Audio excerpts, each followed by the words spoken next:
This is FanSpeak, a weekly live show where the fans of comics and its community are our guests.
Did you hit the OBS part?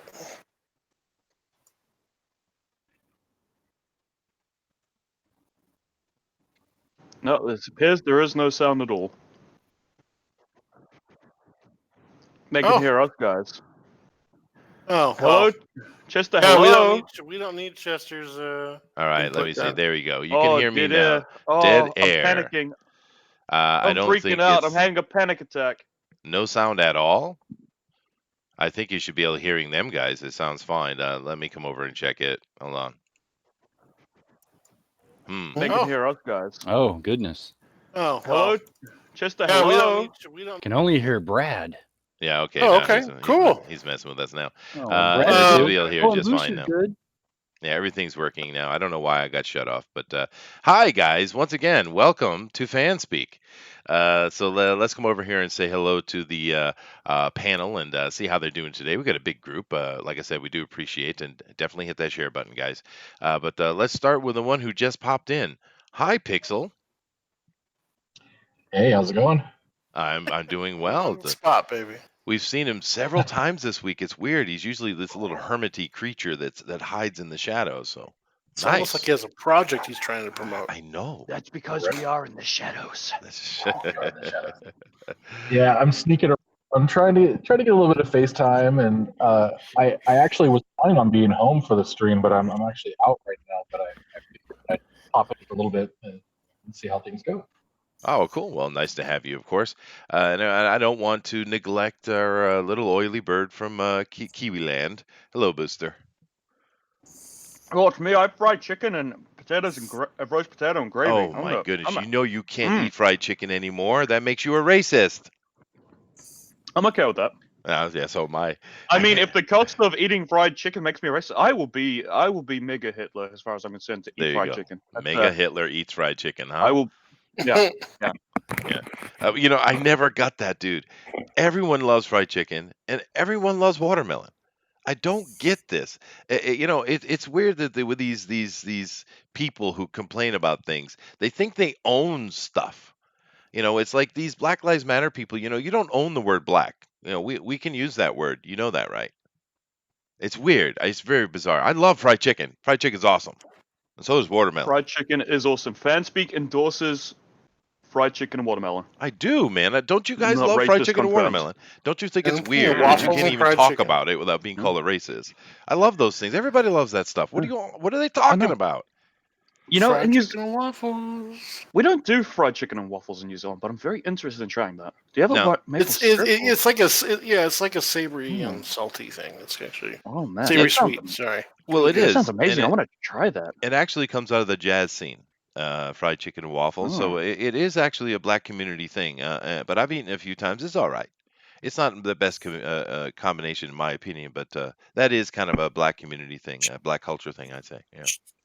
Chester, back in your day, were you on the Chitlin circuit? I was just gonna ask. No. I did. I did actually play a few spots on the Chitlin circuit. Yeah, I did. Yeah, and yes, guys, it's a real thing. It's not a joke. Of course, these days, I'm sure you can't call it that.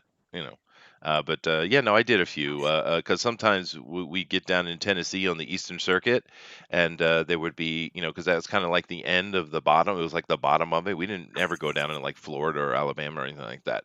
But sometimes when you would end up in Tennessee, because you're all connected, we're all part of the Music Federation and stuff, you get an opportunity to do some gigs that are going around that southern roll, right? That southern circuit. And so, yeah, I played a few times, but mainly I was a East Circuit guy or just in Manhattan playing like, parties and rich people's bar mitzvahs and crap like that. I like that me just talking about my lunch got you on this entire tangent. You're really something, Chester. It's incredible. Well, thank you. Thank you very much. Yeah. I do kind of get off topic a lot. I'm really good at it. Thank you. It's incredible. It's a talent. Well, it fills air. It fills in time. So hey, I ain't complaining. It does, right? It does. But anyway, thank you, Booster, and of course, thank you, Brad. Brad's in here too. Brad, why don't you show him that great little little painting you did, dude? That was nice. Or is that for something sure. special? No, something special. Well, just show to us anyway. Yeah, that's pretty cool. Pretty rad. It is. Thanks.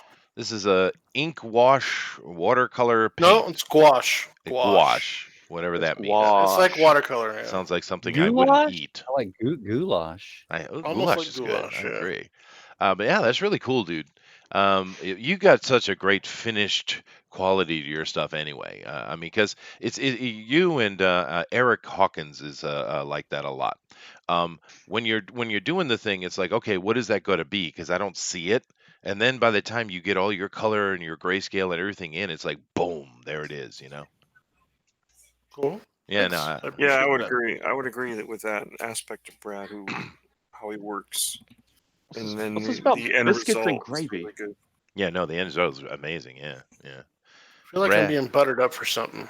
You're not being buttered up, dude. I mean, you're an annoying you're an annoying ass. But credit where Thanks. credit goes, sir. Thanks, man. Don't worry, you're still a dickhead. But It's no problem, no problem. It's all good. But no, you are a great artist, dude. I mean, congratulations to you. I mean, honestly, how many decades did it take you to get there? I mean, a long time, right? Wow, he decided not to talk to us. We're just done. No, I'm still here. Well, I think my mic might have went soft too, but it took a while. Yeah, right. I mean, it's a lot of work to get there, But people, yeah, you just make me think about it. Yeah, well, people are going on about biscuits, which Southern biscuits, buttermilk biscuits are really good, guys. Chitlins, I've never been a big fan of chitlins, but I can eat them. I grew up on them. My dad is a Southern guy, so it's Southern food. It's not black people's food. It's Southern food. Cracklins, oh my God, Scott. Oh, I haven't had cracklins in so long, dude. Oh, I hate you, dude. What's a crackling? Pork skin. Pig Fried It's- pork skin. Yeah. It's chicharrones. Pork Yeah. rinds. Really good Pork stuff, rinds. man. Just had a bag of those today, hot and spicy ones. Yeah. I But hate all of real you. I can't instead get of- those things here at all. Yeah, dude. real ones. Yeah. Yeah, it's So it's good. funny that things like that have multiple names. It's like the Italian loaf sandwich, right? I mean, where I come from, we call them grinders. A little bit down in Philly, they call them heroes. Subway sandwiches. Well, what else you call the hoagies? What's another name for the Italian loaf sandwich there? Anything else? Hero? Yeah, hero said that one. Foot long. Okay. Footlongs, yeah. There you Yeah. go, there you go. Indeed. But yeah, Uh, pork skins, pork What's cracklins, a poor boy? pork rind, po' boys. Yeah. But they're all good. They are definitely good. I used to go to this little mom and pop Italian place, and they would make an Italian, the kind of straight up with salami and cheese and lettuce and all, the kind of standard grinder. And but they would take and they throw it in the pizza oven for I don't know 30 seconds or something like that, and then put nice olive oil on top of it. Oh, that was such a great sandwich. I shouldn't talk about food because I can't get those things anymore. I have to eat the foods that are here, which is unfortunate. Yeah. Scott says, I still eat potted meat. Well, do better, Scott. What are you doing? do better, okay? Better. Do But better. anyway, we also, of course, we have the Dinale Llama with us. How you doing, dude? I'm doing fantastic in this rain. So, got tornado watching a flood warning, so if I disappear, you'll know why. All right, You so hear a big rushing sound. sure, and Big Russian sound. I guess And the then question would a be: ah! Does Yeah. Denali have an Auntie M? I guess would be the question. So, because tornado warnings are in effect. But of course, nice to have you here. Of course, we got George as well. Hi, George. Are you feeling happy today, or are we extra spicy angsty? No, I'm feeling content. I'm feeling so content that I am deloring about it. All right, then. So that's a good thing, right? So no ranting, no deep state conspiracy theories. It's just a happy day, huh? Yeah, it's a happy day. It's a happy, joy. Happy, joy. Well, my kids used to watch some show that had that stupid comment in it. What was that, Ren and Stimpy?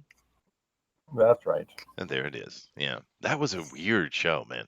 But nice to have you here, George. Of course, we got Todd with us as well. Hey, Todd, what's going on, dude? Oh, not bad at all. Doing good. We had a nice party here, and everybody went swimming. So doing Why really did good. you have a party? Tell us about it. Well, my wife is a cookie commander in the Girl Scout Army, and her troop was here. Oh, sweet. So, yeah. Oh, it's always fun when you got a bunch of little kids running around, dude. That's always a joyful moment. Yeah, there was 7 or 8 little 7-year-old girls here. Oh yeah, I told the that's boy awesome, next door too. When I was out doing the yard, I said, "Hey, if you come later on today, there'll be a bunch of girls here, and they'll just." Dude, He he's didn't show up. 7. Of course, he didn't show up. At that point, at Yeah. that age group, he's like, ew. Yeah. True. No, it is funny though, because it isn't until around 12 or so that the boys actually start caring at all about the girls being there. The girls are more interested much sooner, but the boys is around 12, so 13, 14, something like that. Yeah, no, I love having a bunch of kids run around, having a party. It's good fun. But I like Sorry, kids. I I love love having the a bunch of joy of girls kids. running around. Yeah. Well, girls are more troublesome. Boys are easier, right? Boys are a lot. I understand you're making an innuendo joke, but to be serious, boys are much easier than girls do. Much easier. But no, I like kids, man. I love the sound of children. You know what I mean? I know some people get quite annoyed at it. They don't like kids. They don't like the sound of kids, their noise, their cries, their, all the little things they do. But I love it, man. And it's good that I do, because I am a teacher who's in front of kids like all day long. So it's but I personally I enjoy kids. They're fun. They're Me bright. too. Yeah. But Yeah. You know what? You talk about the sound of kids and stuff like that. That is because my first two weren't. I was kind of weekend fun dad, and this child, my youngest daughter, is somebody that I spend every day with. So there is a big difference, you know. There's a lot of things I didn't get to do with the boys that I've gotten to do with her, and it's been a different experience, you know. I imagine it is, yeah. But and it's unfortunate you have that experience. But I guess it's good and bad. Yeah, no, I don't know if anyone here disagrees, but in general, kids are great. Trusty Sidekick said, "My dad is big into Vienna sausages." Well, I kind of like them too, but that's another thing I haven't had in a couple decades. Boy, if I sat down to think about the things I haven't had in 2 decades, boy, it's sad conversation, man. Oh well, when in Rome, I guess. All right. Happy to have you here, Todd. Of course, guys, this is FanSpeak. And as you know, with FanSpeak, it comes the chairman's address. And the chairman is with us today. Mr. Chairman, sir. Yes, I apologize. I had to miss last week, but I'm here again this week. And I want to address something that seems to have come up a lot over the last time I was on, my return back. So many people were talking about how I was wearing a suit. Well, let's put this into context, if you will, because many people thought I was wearing a suit to look good. Maybe I'm better than you. Maybe I want to be special because I'm wearing a suit. Well, let me tell you something about that, because you dress up for things, you dress up for people, You do certain actions because other people are special. And that's exactly why I do that whenever I do the chairman's address, because FanSpeak is special and all of the viewers are special. And so I go and take that little extra just to be something for you, kind of special, dress up a little bit, make it a moment that is set apart from the rest because you deserve it. And as artists, creators, and writers of comic books, especially in the realm of social media, that has to be cognizant within everything you do all the time. You treat the viewers, your fans, and those that back your comic books as special. Go out of your way for them, and they will return back that favor. It will come around to you. And it's a shorter address. It's a simple address, but it's very poignant, and I hope you're able to take away from it. But of course, as always, that's only what I'm saying. What are the fans saying? Welcome to FanSpeak. Yeah, very good. And DeWolf, don't listen to these Philistines. I enjoy the suit, dude, and the tie personally, and that's why you're the chairman. But thank you very much, and welcome everybody. Now we got a few news things to get to. We are working on getting Doug in here. He's having a little bit of a haywire this morning, or this evening for you guys. He said that his schedule was jacked, and he's doing a lot of different things. If you've been paying attention to him, he's got a lot of he's testing out different ways of presenting more and more potential videos and parts of his growing community together. And he did give us the warning that his schedule was jacked, but he would try to make it. Yep. No, that's good. It's great. We have a really clickbaity title. Now we have 28 people watching. You suckers. Well, we will see if we can't get him in here this evening, for sure. Other than that, we'll go forward as normal. Instead of doing it after, we'll do it before. That's not a problem. What is this? Joshua says, we're all special. What is this? Some kind of participation prize thing? Well, Joshua, you definitely don't get a prize. No trophy for you, sir. That's definitely the truth. Matter of fact, I don't know who deserves a trophy here. I think I'll give one to Brad, maybe. Definitely not that bird thing. Maybe Pixel gets one. I don't know. Maybe. But anyway, guys, let's go ahead and jump over and take a look at our news. And you guys, I'll be on the other side controlling that. So if Doug pops in, just let me know. All right. First thing here, let me share. And let's go take a look and see what we got. We got some interesting stories today, actually. I'm looking forward to it. All right. Well, first bit of news. Peter Fonda, easy writer, architect, and counterculture icon, dies at 76. Well, one of the children of old man Fonda has passed on. His sister is still running around, I'm assuming, right? Jane. It's an interesting thing. Of course, for me, and I'll let everybody here give their opinions, but for me, it's condolences to the family as a well-known person, safe journeys, all that kind of stuff. But I'm not really a fan of the Fondas. Particularly his sister is egregiously broken. But I'm not a big fan of these guys. But I'm not going to speak ill of the dead. Anybody have any opinion here? Same opinion. Yeah, right. Yeah, it's one of those things. When someone comes up and they're dead, you're usually like, "Oh, that's too bad." But I was like, "Huh," But right, yeah, condolences for sure. Anybody have something positive to say about Mr. Fonda? Wasn't he in Ghost Rider? He was an Easy Rider, and he was probably one of the worst miscasting in the history of cinema, in my opinion. Wasn't he the devil in the scene in Ghost Rider? Yeah, I think he was the bad guy. Yeah, he was the bad guy. Yeah, wearing like a white suit or something like that, or some kind of nice suit. Yeah. Yeah. I don't remember. No, I'm pretty sure he was in Ghost Rider. Yeah, he's definitely the devil. He and his sister did a lot of. They're basically SJWs from the 60s and 70s, is what they are. They're just, but his work in movies and film is commendable. It is. Sure. And what's interesting is though, people get older. You do great works, for years, and then you take time off, you're in retirement, and then of course you pass on. And there's a great great gap in that, and you see that in some people, I guess, like this, and then others they try to work all the way up until that day that they pass on. And it's one of those times where it shows where someone who was a countercultural icon, but now his passing for most people just kind of is a little blink of the eye.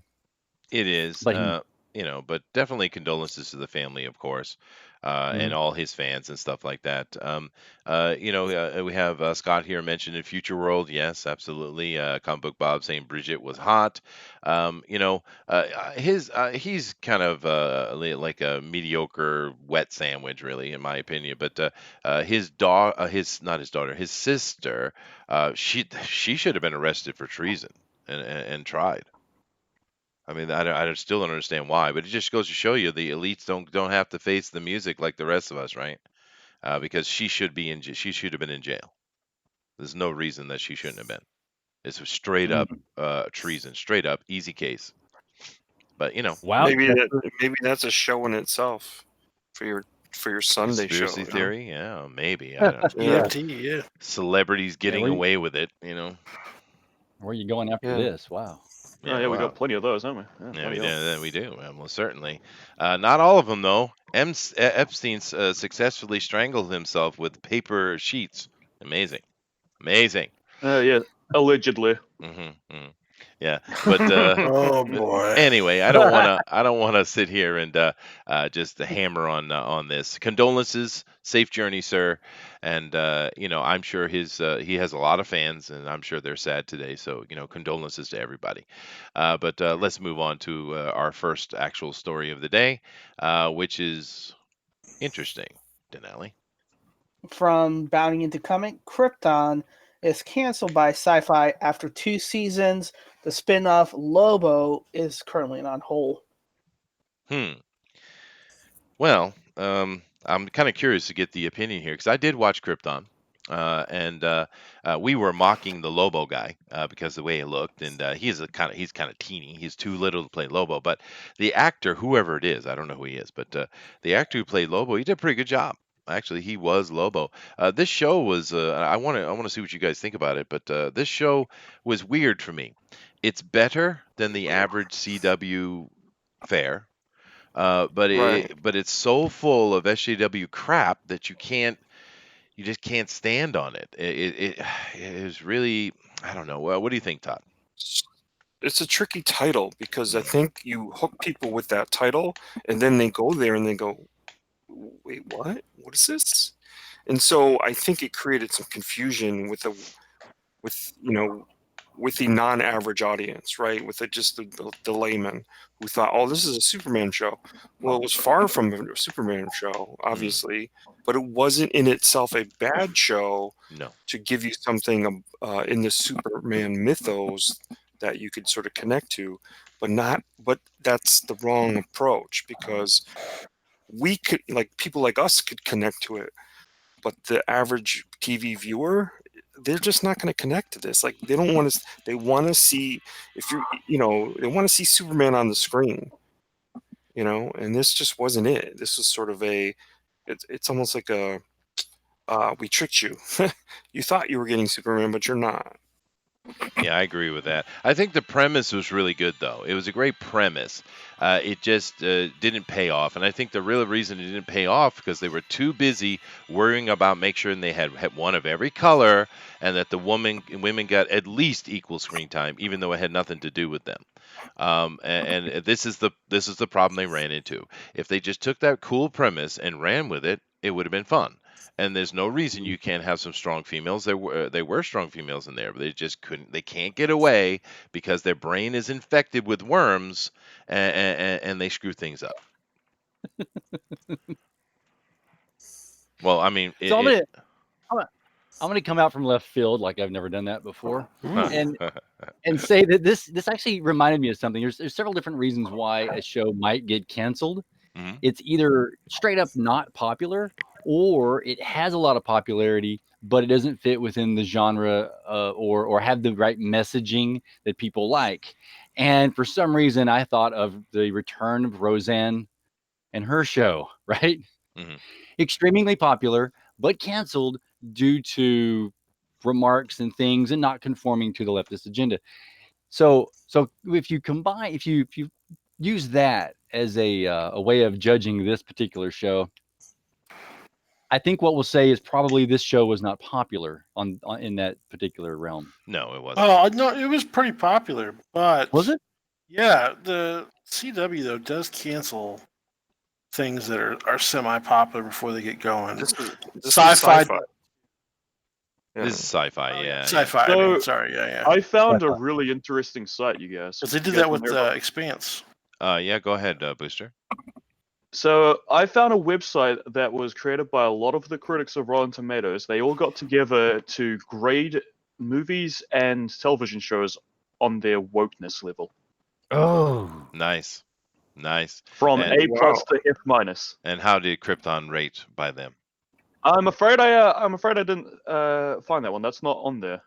Well, okay. But things like, say, let's look at this. Spider-Man: Far From Home, a B-. I would love to see MJ and Peter's classmates of color get a little more meat to their stories. This is how these people think, right? Wow. Yeah.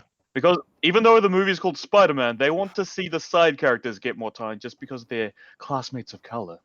Yeah, well, and they do that. That's what happened to The Flash, right? Because The Flash started out okay. It's that typically sappy, schlocky CW crap, but it started out fine. But then it just, he's hardly even the main character anymore. It's all about the other ones, Well, this website's an absolute blessing, though. We can see how these weirdos think, completely. Like, they gave What We Do in the Shadows an A-. What We Do in the Shadows subtly tops on the notion of its vampire characters as immigrants. What? No, it doesn't. It doesn't do that ridiculous. at all. But Not that's even how a these little. weirdos think. But this is a New Zealand film. Matter of fact, one of the jokes about the in the movie is the fact that they know the area so well, but they can't really do anything with their knowledge because they're vampires, right? Yeah, it's the literal opposite of that. So this other part of Krypton then does it fall within the idea that mainstream comics just aren't doing well, period, and it's succumbing to that? I'm not sure. I didn't even bother to read the article because I don't really care what the article has to say. For me, it's just it's a conversation about the show. I don't care why it's canceled, to be honest with you. And Scott Schmier, you're right, dude. See, that's what I feel like too, Chester. They're soap operas now. Well, they are, but they're like the worst kind of soap opera. Yeah. I'm sorry. Go ahead. Apparently the Flash is a C grade. Oh, really? Women remain marginalized and disability is mishandled. Oh my gosh. The Flash, at its best, the first season of The Flash is a rebuttal of toxic masculinity. On the flip side, someone made a rousing case for The Flash on Twitter, calling Barry Allen, played by Grant. Oh, what a bunch of crap! Oh, I love this website. This is. I'm going to be visiting this a lot to have a good laugh. Awesome. Yeah. Eric Hawkins. This is great stuff. Yeah, no. Eric Hawkins says, "You shut up about the Flash, Chester. Don't make me come over there." Well, Eric, I do apologize, but everything I said is absolutely true. And if you disagree, you are wrong. Mm-hmm. Mm-hmm. It's very simple. It's cut and dry, dude. It's cut and dry. No, I mean, I the first season or so I enjoyed, but they just a little bit. But I just can't stand the CW crap, man. It's not made for me. I mean, and I know that's usually something used against someone's opinion. I get that, but it just isn't. It's made for teenage girls, man. That's what those shows are for. They're not for us. I mean, have you seen Supergirl? And then that could have been something cool, right? But nope. Oh, God, nope. That is an absolute travesty, right? It should be burned with fire.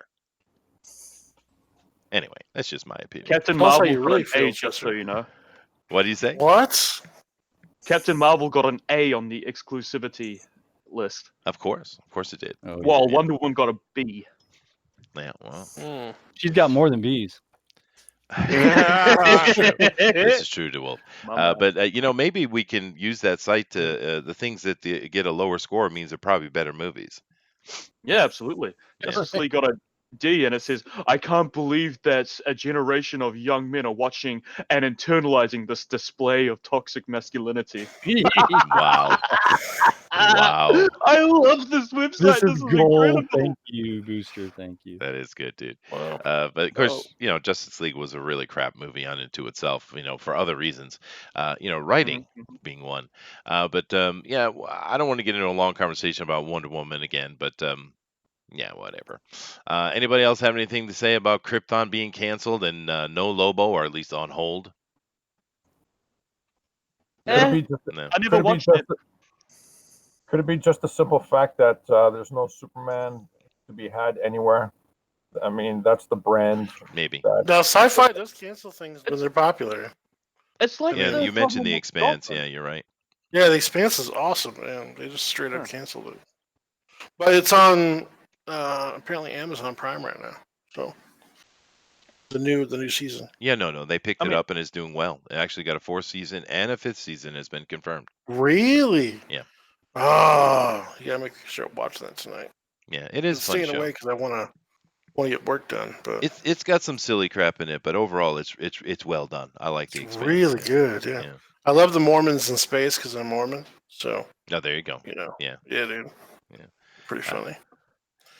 All right, well, let's move on here. Although I'd say I would be interested to see what they did with the Lobo show. Although I'm sure they'd screw it up. So, but They don't have the budget. They don't have the budget to make Lobo the way it should be. probably not. Yeah, Yeah. Krypton's special effects are fairly impressive for what I've seen in the trailers. They got like a whole world going quite well, and Doomsday looks fantastic. He looks way better than the Batman v Superman one. Oh yeah, no, he did. Yeah, he did. You're right. Yeah. It's not a bad show in its concept, and even the production value is not bad. It's just they can't get away from the worms in their head, dude. They just can't, and that's a problem. This right here could be interesting. Dinale. Right. So from Bounty into Comic, Google Leaks revealed multiple nerd culture websites included now on their search result blacklist. Basically, they added a couple. When you read the which culture website, you're like, wait, why is this blacklisted in the first place? Because they're crazy. Sure. Did they don't give us a list of what's blacklisted though. No, but they put a couple of them They do, there, yeah, which yeah. is Game Rant. Pocket There is Gamer, an article that Champion. shows what is blacklisted. Yeah. Yeah, But no, not they've been this talking about that. The Drudge Report and stuff has covered that, as well as I've seen Sargon talking about that too. But it is interesting to look here. Gamer Ranks, Pocket Gamer, MMO Champion, Toyark, Yu-Gi-Oh! TCGplayer.com, Fire Emblem Heroes, Wiki. Which I don't know any of TCG this Player. stuff. I don't know why that one is. So TCG Player, when I worked at the card shop and comic shop, we'd use that to price cards, for the market value of like Magic the Gathering, Right. Pokemon, Yu-Gi-Oh, stuff like that. So I don't know why that would be blocked at all. Especially since a lot of the card games are becoming more and more woke. Well, it's as funny they- because I don't recognize any of this stuff, so it's good that one of you guys knew at least one. Now, this stuff up here that they canceled, like the daily, the big blacklisted, the Daily Stormer. Okay, I get that a little bit, but free Yeah. speech, right? Yeah. Oh, that doesn't For matter. well, Chester, you play City of Heroes, right? I love City of Heroes. Yeah. Well, the MMO Champions is Champions Online, the sequel or the spiritual. Oh, I'm a lifetime member of Champions. I don't know that. I Yeah. thought they were talking about a website or something. No. Yeah. Just Champions itself. Why? Yeah. It's just a game. It's toxic masculinity. Toxic man. male masculinity, What are buddy. you talking about? Most of the guys run around with female characters anyway. Whatever. Stupid. I didn't know that's what that was. So it's just Champions Online. Okay. Yeah. Well, yeah, I play Champions Online. Treyarch is what's the point? a video game company, and they made like Crisis or Yeah, is but it Crisis or there's can't remember nothing the name. toxic about this at all. I don't get it. But then again, this list up top too. I mean, I kind of understand the Daily Stormer, like I mentioned, although they shouldn't do that. Media Matters, Drudge Report. It's one of the best places to actually get real news. The Christian Post. What the hell's wrong with the Christians? Once again, leave the Christians alone, you bastards. That's The, right. That's right. I don't know what the Daily Caller is, but the Christian Post. I'm Daily pretty Caller's sure. Ben Shapiro's show. Oh, once again, what Ben is very analytical. He's an actual journalist. What are you picking on Ben Shapiro for? They don't like the Jews. I guess they're in, but you know these Conservative, yeah. communists hate the Jews, though, don't they? They're so They hate anti-Semitic. truth. They just hate truth. I guess so. But it's weird because they talk about diversity and racism and Nazis, and they use these words all the time. But they really Yeah, but hate the diversity Jews, is man. for them, not for their version of diversity. Yeah, that's too bad. I like Ben Shapiro a lot, actually. I think he's a very clever boy, and I say watch out for him. I think he might well end up being a leader of Israel one day. I'm telling you, I'm Yeah. serious. I Ben, you watch it because Ben is a lot more connected to Knesset members and the elite of Israel than you realize. And he's done it all on his own. He doesn't come from wealth. He comes from a very normal family. He's done that himself. Because he's brilliant. Now you could say he's an annoying little dweeb. Yeah, he is. He is. You're right. But he's also freaking brilliant. I like Ben Shapiro quite a bit. So does my wife. But yeah, typical crap. Typical. And this is all good points. The Drudge Report is very much the truth. And of course, they have to shut that up. But I still don't get the Christian Post. What's wrong with the Christian Post? What the hell have they ever done? Probably supported Trump. I see. It's everything else, Chester. It's even the media that we talk about, right? All these comics, the independent comics, those that actually show you good story, noble heroes, people trying to do the right thing, as opposed to left-wing media. And that's what they're doing. They're trying to crack down on everything and censor it out, so you can't see honest, good things in your life anymore. It has to have some other agenda driven behind it, and we're existing in that, and we know that. Well, it is an enigma, though, especially if you look at the juxtaposition of the Christianity versus Islam, right? I mean, for me, I mean, you could sit and you can have an argument and complain and talk about all the horrible things the Catholic Church has done throughout history, just the same as you can complain about the Islam and all the crap they've done throughout history, and of course, continually doing. But I'm not going to sit there and blame and give Christians or Muslims a hard time. Let them be. You know what I mean? But in this day and age, if you're a Christian, you are Satan. But if you're a Muslim, you're a horribly oppressed group, even though they murder thousands of people every month. Well, the Islamists do Right, yeah. anyway. So it's a weird conundrum. I don't understand it. Hey, just try to draw a comic with a female lead with a voluptuous form. Well, it shows you how much money you can make with it, because we did have Jamie come out with the covers there for the White Widow, and very salacious, and made a lot of money. Well, Lady Death's raking it in. Yeah. Yeah, Lady Death too. You can't make money. You can make money as the creator, but you can't make money showing those books to other people, because I just got hit by Google for having sexual content on IndieCron. They actually, I got a warning from more than a warning. But AdSense basically told me they're going to start pulling my ads if I continue to keep sexual content on the website. What sexual content do you have? Apparently, Just it's himself. women. He is the sexual content. Yeah, exactly. Sexy man. From the only thing I can think of is possibly the pinup from Super Harem. That's a little spicy. Well, Super Harem. Maybe Wanpool's a little too spicy for him. Maybe, but the issue is they don't tell you what content violated their rules. They just say the website, somewhere on the website violated your rules. No, hold on. It's got to be joking. It might be. Let me clarify something quick here, Pixel. We're not talking about YouTube. And I know they're the same company. I get that. But we're not talking about YouTube ad revenue. We're talking about Google, right? We're talking about Google AdSense. Now that's insane, dude. That is insane. Google, you go on Google and just type in the word girl or woman or breasts and look what comes up, right? And they, Right. what The are they difference talking about? was the advertising. Apparently, they have strict rules about advertising, but I don't see anything that's sexualized on the site, and so I'm fighting it right now. But to be completely honest, AdSense hasn't really paid much anyway because 90% of the traffic to the site has ad blocker anyway, so it's not like I'm making any money.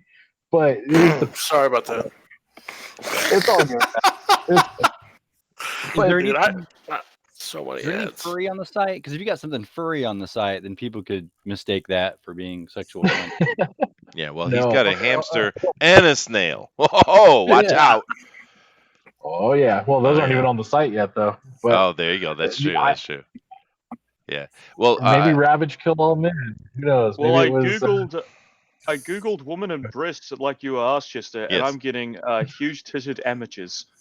Oh, there you So, go. well, there you go. I'm glad you found your amateurs. So but, I'm pretty Good job. I'm pretty happy with my Google results. I don't know about you. Now, Mayor McCheese says something actually kind of important here, and I'm curious if someone can respond.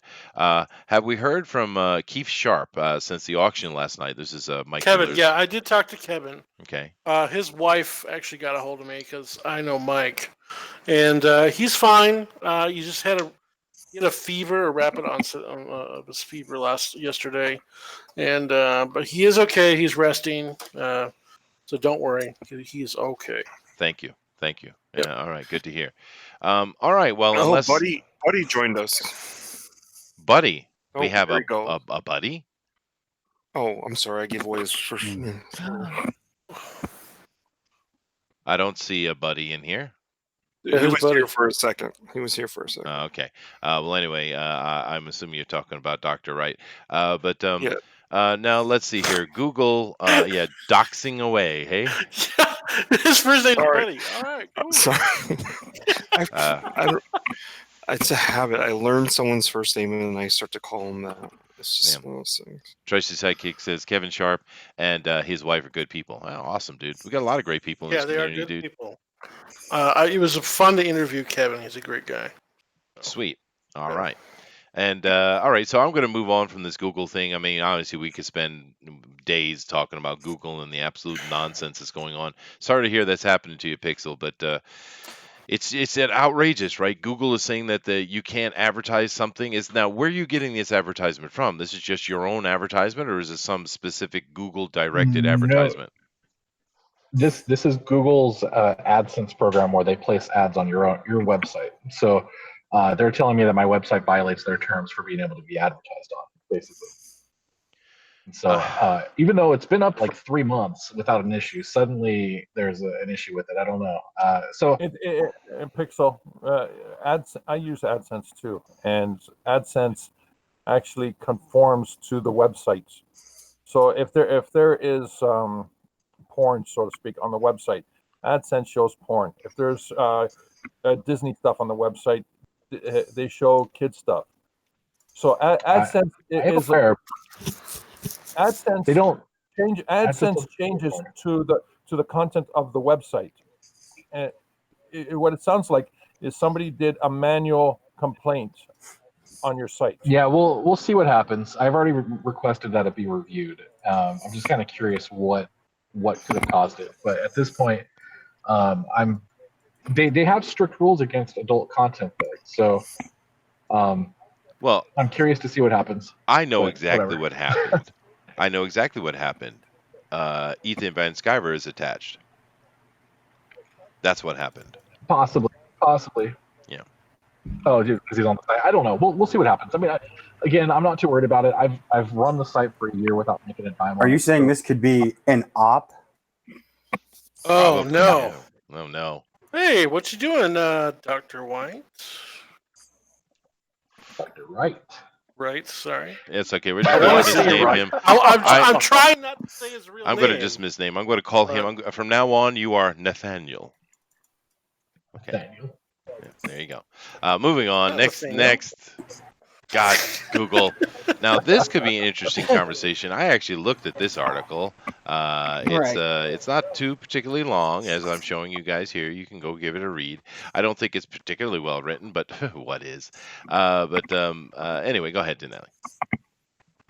Right. This is from the Hollywood Reporter. They confirmed that Ewan McGregor is going to reprise his role as Obi-Wan Kenobi for the Disney Plus streaming show to the untitled Obi-Wan TV show.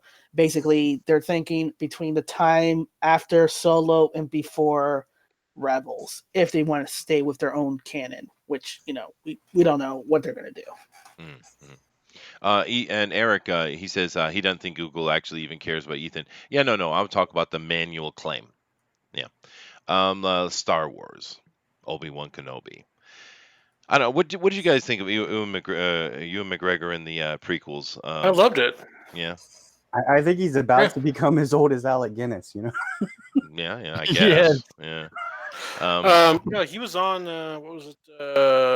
Jimmy Kimmel the other night talking about it. So God, Jimmy Kimmel, what a freaking loser, man. yeah, I don't like Jimmy Kimmel, but I do like Ewan McGregor. I think he was perfect as Obi-Wan, a young Obi-Wan. Hello there. So yeah, I think it's gonna be fun. Well, it is interesting because the prequel, we had a lot of very dry acting. It wasn't good. The acting was not strong, and this is really where it let itself down. And I think Ewan McGregor did a really good job playing his character. The problem was with the writing. If you go back and you actually take time to look at what Obi-Wan does throughout the series, it's ridiculously stupid. It's really bad. It's not him, but the character is doing dumb things left and right. It doesn't make any sense. It's full of plot holes. But then again, that's why people hate the prequels.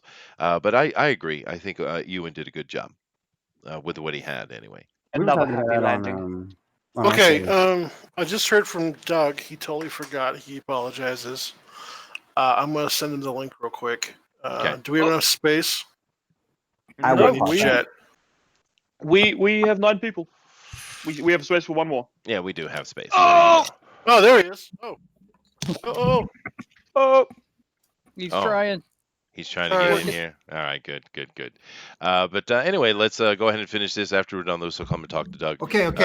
I made it. I made it. Well, You hello, made it. sir. You're here. We're worried that Welcome. we're clickbaiting people. Yes, we were. I did warn you guys that I'm terrible at this. Yes, yeah. It's okay. We are too. So it all comes together. I did warn you guys. This is not meant as uniquely disrespectful to you guys. I'm equally disrespectful to everybody. Well, there you go. At least you're fair And and look, I'm balanced. Official. Yeah. I'm inking Earthworm Gems. So I'm sorry. I'll hang with you guys. Sorry about that. Oh no, cool. Doing some work here. That's nice. And of course, congratulations to you, dude. What a big hit. We've been talking for quite a while about who's going to be that first $1 million. Oh, you're creeping on it.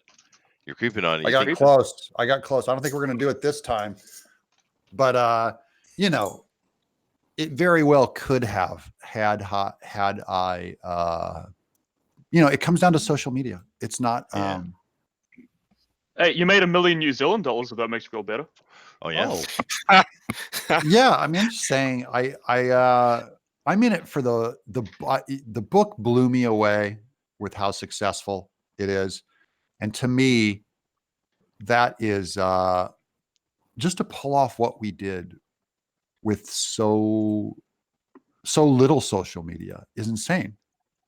Like I have very little social media imprint. So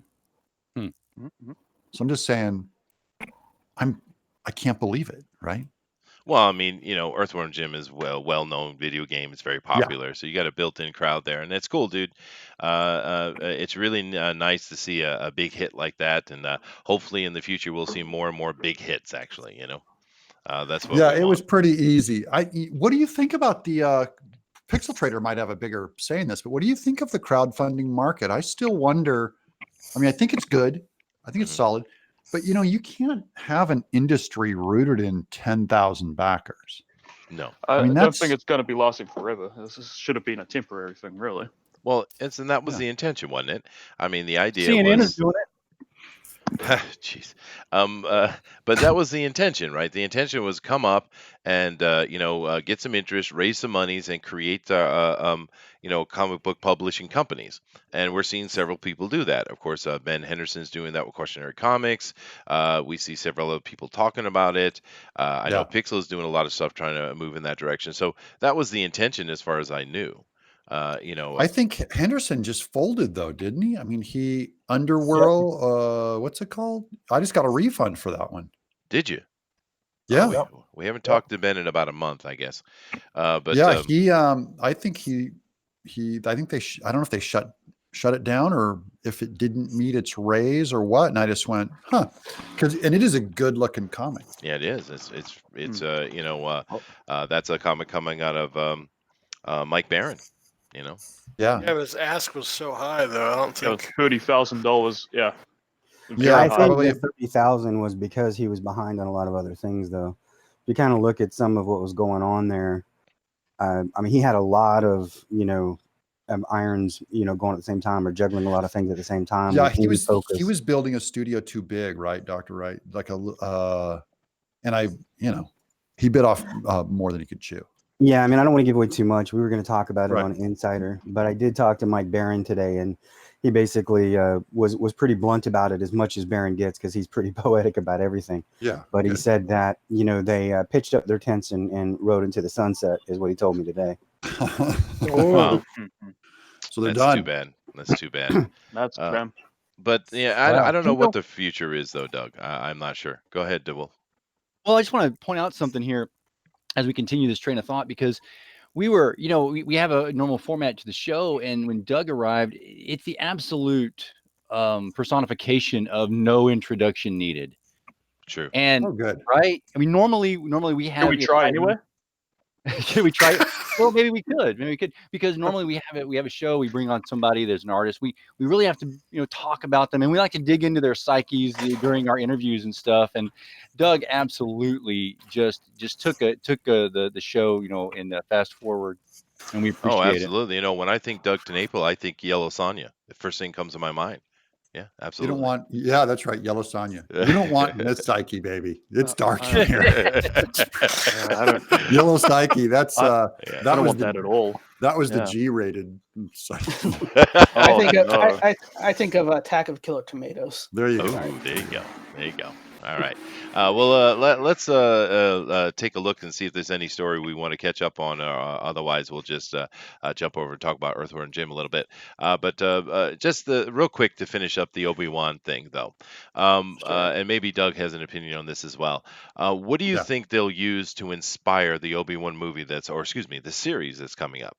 Anybody have any opinions on what they'll use?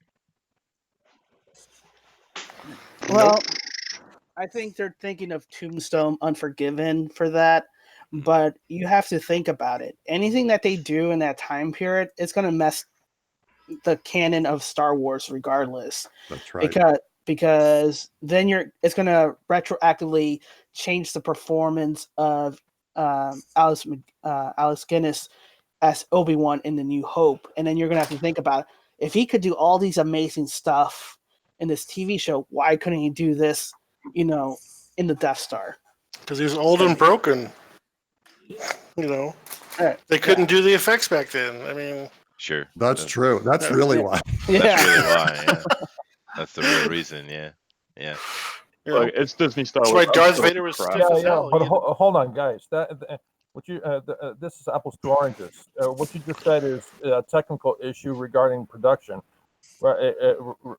Now, story-wise, it could be a completely different thing. Maybe he actually did come across some really bad guy that actually broke him. Yeah, that's a way you could go with it too.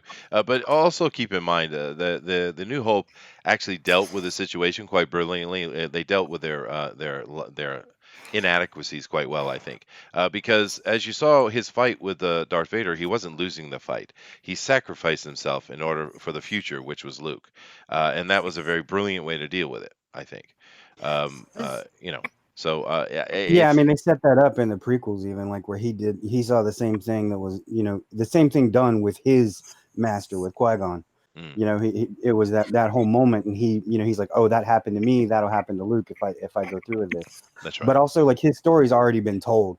If you watch like all of Clone Wars and the animated series after that, I can't remember. It takes him all the way to Tatooine, and he takes on Darth Maul and kills him. Yep. Yeah. Well, I think And the he does important, it to protect Luke. yeah. I think one of the important parts here is Star Wars, of course, was handed over to a group of people who squandered away cultural gold. Obi-Wan Kenobi is now the last vestige left that is possible to make something good, and I fear for the The result. soloing of Ben Kenobi. Right. The soloing of Ben Kenobi. Chester, no. Yeah, Todd. Chester No, don't turned do me on that. to a guy called Neurotic, and Neurotic has people who You said Chester turned me on. Mhm. leak information to him, It's that sexy voice, baby. and the whole thing about their situation was George Lucas had still all the rights as far as merchandising going to those characters that he created, right? So they wanted to kill them off as fast as they could. Sure. Yeah, no, he owns a certain percentage of all merchandising that comes out of his characters. Yeah. Yeah. It's and this is technically a rumor, but it makes a lot of sense, especially if we look at some of the deals that George has done in the past. Which could make us terrified what they're going to do Obi-Wan Kenobi. But I don't know, dude. They've screwed up so much. Isn't it time for them to take a step back and be smart? I don't know. No. Right. Yeah. Well, The good that's thing not what is, they're about, though. It's Disney. They're about mining nostalgia. I think the good part of this whole conversation that we're having, though, is though we're seeing this happening with Obi-Wan Kenobi, there's other characters that are out there that are in the world, that it's in people's creative hands today, that we at least can rely on. They're going to take what we used to know and love, and they're going to enhance it and bring us the fullness of those characters, like, of course, that we have with Doug TenNaple. Yes. Yeah. Thank you, Earth from Jim. Thank you. That's a segue. I'm just over here failing. Yeah, I was about to say, it's like that is dual segue. If anybody missed. That was the wolf segue. Yeah. Are you going to let that linger, Doug, or are you going to pick up on your handoff there? Hi, I'm Doug TenNaple. I'm at Earth from Jim. That's not what I meant. We're talking about Obi-Wan Kenobi. Like Xevious, you know. Oh, you want me to hit Obi-Wan? Okay, yeah. Obi-Wan Kenobi. Gonna be ruined. Not because anyone is uniquely bad touching him, but because nobody in modernity knows how to tell a story. Wow. The way that Lucas did when he was a young, starving student with barely the budget to pull off these big ideas. So they can't, the closest thing that anyone's come to emulating that since the original trilogy has been J.J. Abrams' reboot of Force Awakens. So he was trying to emulate and imitate 1977 Lucas. Yeah. He came close, but that's as close as anyone's going to get. And ever since him, they hired a great indie film artist in Ryan Johnson, but he clearly wasn't trying to be 1977 George Lucas. And that's where it goes wrong, because for us, where we have all this nostalgia and don't touch my childhood stuff, I don't want you to touch, like you said, with Ben Kenobi. I don't want you to ruin what's been set up in New Hope. And we already know all of this story is going to remove the mystique of Ben Kenobi, which is what I hate about all of the Clone Wars stuff and all of the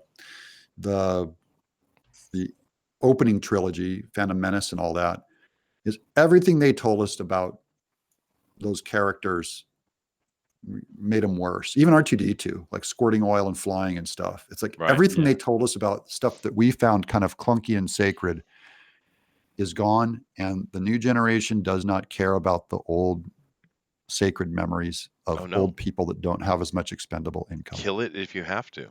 Indeed. Yeah. Yeah, they'll do whatever they need, which I respect. Do what you need to make money for a new generation, because that's their business. But I don't have to like it. I'm not gonna. Man, gonna there you go. suck. That's true. It is going to suck. Although Trusty Sidekick has a good point here. He says Obi-Wan and Ahsoka in the run. Instant hint. It could be fun, actually. Eric Hawkins says, I've never heard Chester get nerdy talking about Star Wars. He's usually full Oh. of scum and villainy. Ha ha ha! True, he is. And stripper stories. And stripper And stories. stripper stories. Yes, Maybe he does have a heart after all. yes. No, let's not go that It far. does not go that far. Yeah. All right, fine. Let's see here. Oh, now this story we definitely got to cover here. Now, Doug, if you, I know you're busy drawing, but if you want to see what we're looking at, just white box me, yeah. But on the Hangouts, but yeah, Denali, this we have to talk about this, dude. Go ahead. All right. So Hong Kong protesters call for boycott of Disney Mulan after actress Liu Yifei shows support for the Hong Kong police. Yep, totally. Boycott the fucking movie. So That was actually wrong though. They like went later and she was quoting someone else. Oh, Yeah. okay. Yeah. But okay. okay, well that's fine. But for me, the point of Hong Kong, because I've been paying attention to the news, of course, internationally. Being a foreigner living in Japan for so long, I keep in touch with the outside world simply by looking at news and stuff. And it's shocking to me, as big and important as what's going on in Hong Kong is, how little of Western media is talking about it. I Uh, know. Crazy. I don't get it, right? Because this is serious. I mean, we're literally on the precipice of another Tiananmen, right? Yep. It's This that's how bad surprises it you? is. I'm sorry, what? Yeah, well, Hong Kong's great and all, but can we talk about how bad Trump is for a few hours? No, we can't. No. Has anyone seen the latest Portland video? Oh yeah, that's come today. out Yeah, crazy. No, where well, they're chasing down buses, throwing hammers at them. Yeah, well, now Portland's out of control. that was today. Yeah, because they had two rival protests going on. The governor was it the governor or the mayor of Portland? He was taking sides with Antifa today. Of I course was he like, oh does. my The god. mayor. Yes. It's the mayor. Oh, Yeah, he's the yeah. mayor, I mean, yeah. he basically told the cops again to stand down, and that's letting Antifa run around. And anybody they see in patriotic clothes, including elderlies, they are beating to the ground unconscious. Yeah. No. I say we trade Antifa for every person in Hong Kong. Yeah, no, I'd take them Fill in a a cargo heartbeat. ship with Yeah. people. Yeah, easily. Ship 'em But over. if you go look at the cities that are having trouble, it comes down to the mayors. They're just these out of their mind Marxists. They're communists, and they're allowing this Yeah. crap to happen. But Well, I that mean, I live in the South, and I always tell people, everybody goes, "Oh, there's so much Klan." Okay, well, I'm half Japanese, so are all my cousins, and I take offense at that. But if you do come down here with something like Antifa, it wouldn't last long. Yeah. No, it wouldn't. But there's an interesting thing you mentioned though, because I used to live in the South too. My dad's from Alabama, and I lived in Alabama a couple times actually. And here's the thing: people love the media loves to talk about the Klan. There is no freaking Klan. You know what they do have is Blue Star, but you never hear anybody talk about that, do you? Because they're actually a threat, right? But no one ever talks about Blue Star. It's always the What's KKK. Blue Star? Tell me about it. Oh, Yeah. Blue Star is the real Blue deal Star? KKK, dude. They're straight up racist and they're violent too. I Yeah. googled it They and I had got some of Blue those Star in- Automotive. I got a car company. Okay, no, that's not them. Well, it's weird Uh, because no one talks They about Blue usually Star. are associated with like a lot of the weed farms in some of the major rural areas, and they will take you out. They When will. I remember driving home from, I worked at UPS in Jacksonville, Florida, and I was driving home to McClenny, which is where I lived, and I just saw this huge fire on the side at one of the Hojos. Remember those? Oh, And yeah, I was like, yeah. wow, okay. And then the next day on the paper, it explained the whole thing. And apparently a rival from Jacksonville had come into McClenny and tried to sell drugs. They welded him in a car and set it Oh on fire. no! Oh, yeah. Oh Oh no! my gosh, that's Yeah, crazy. they're no Yeah. joke. But no one talks Organized about 'em, crime dude. in the South. Organized crime in the South is way more horrible than the mafia, and it's here, but no one talks about it because we don't Yeah. make any movies about it. Yeah, it So, like, is it is bizarre. Yeah. hardcore, and it's here. It is. And I've made comments on the show of people kind of chastise me, I guess, because I said the Yakuza are pussies because they are pussies. Yeah. right? They're nothing. I've had a couple run-ins myself with Blue Star. Those dudes are serious business, and if you run into them, don't hold back. You go in for the kill because they'll kill you for sure. Yeah. But I it's got Blue Star Salute Foundation. Is this what we're looking at? dude, it's not a public thing, which is one of the reasons why no one talks about it. But it's just funny to me because I keep hearing the word KKK mentioned, and yet they have 4,000 members worldwide. They're not a threat. They're a bunch of basement nerds, is really what they are. What they've devolved into. No, it's propaganda. It's a sign. Yeah. It's That needs to symbolism. You know, I mean, they just like everybody wants to market that. It's like, you know, I keep telling the anti-fascists and they get mad at me. I'm like, you're the most fascist thing that's ever come out, you know, come into the world outside of Hitler's boudoir. Yeah. Mhm. But back to the story, because here we are not talking about Hong Kong. Damn it. This is why no one discusses Hong Kong. They go off track and talk about other They crap. do get off track, but it's serious what's going on over there, and they need help. It's very serious. It's very Super serious, you guys. Super serial. Life and death. Zach Hong said, "Wait, Kong- did Chester just say he it's killed gonna end up someone?" that No way. comment. No comment. No comment. We'll end up life and death over there. It definitely will. It already has, dude. It's getting very serious. Of course, living in Japan, I see what's going on every day because it you know. But there's really big things going on here in Asia. You got the Hong Kong situation. Like I said, it's about to pop off. Seriously, pop off. You also have, I don't know if people understand this, but Japan and Korea. Right now, what Korea was doing is they were buying goods from Japanese sellers, right? And then they were taking these companies which were funded, you know, by the government, right? They were taking these goods and selling them to countries that, you know, governments that have been banned by the United Nations, right? Like Iran and things like that. And then Japan called them out for it, said, "Hey, whoa, whoa, whoa! You can't do that. We can't. This is illegal. Stop doing that." And of course, Korea came back and said, "You're a liar. We didn't do it." And they just way overreacted, ridiculous. North Korea or South Korea? No, South Korea, right? Really? They way overreacted, and they will not admit fault, even though they're clearly at fault, and they are boycotting. They're making all kind of threats. The leader the other day says, "You know, if we got back together with North Korea, we'd take Japan out in a minute." The leader of South Korea said this, right? No, it's heating up seriously hot between Japan and Korea. I never expected to get that bad because people talk about Japan and China having issues, but China, it's more like a dismissive Japan, and Japan's like a dismissive China. But Korea hates Japan with serious passion, and it's really heating up. So Asia is one of the hottest spots on the planet right now, and nobody's talking about it, right? You know, the reason why this is big news for us, in my perspective, is this Disney connection, because that makes it relevant to the art and comics that we normally talk about, right? So it's been said before that today's generation doesn't have something that is actively going on that people can get behind, like the golden age of comics, where you had World War II and people wanted to see superheroes and want to see heroes portray something. We actually do have that. This article portrays that, because there's rife, there's conflict, there's stuff going on in the world, but is it able to be made and created? And is there enough artists and writers potential to create comics and art that people can get a hold of today? And that's, of course, why we're here, and why Doug's here. Well, you know, and you also take into account that Mulan is an SJW's wet dream, right? And what they're doing with it, and it's the stupidest thing. We already know that this character is going to be a lesbian, right?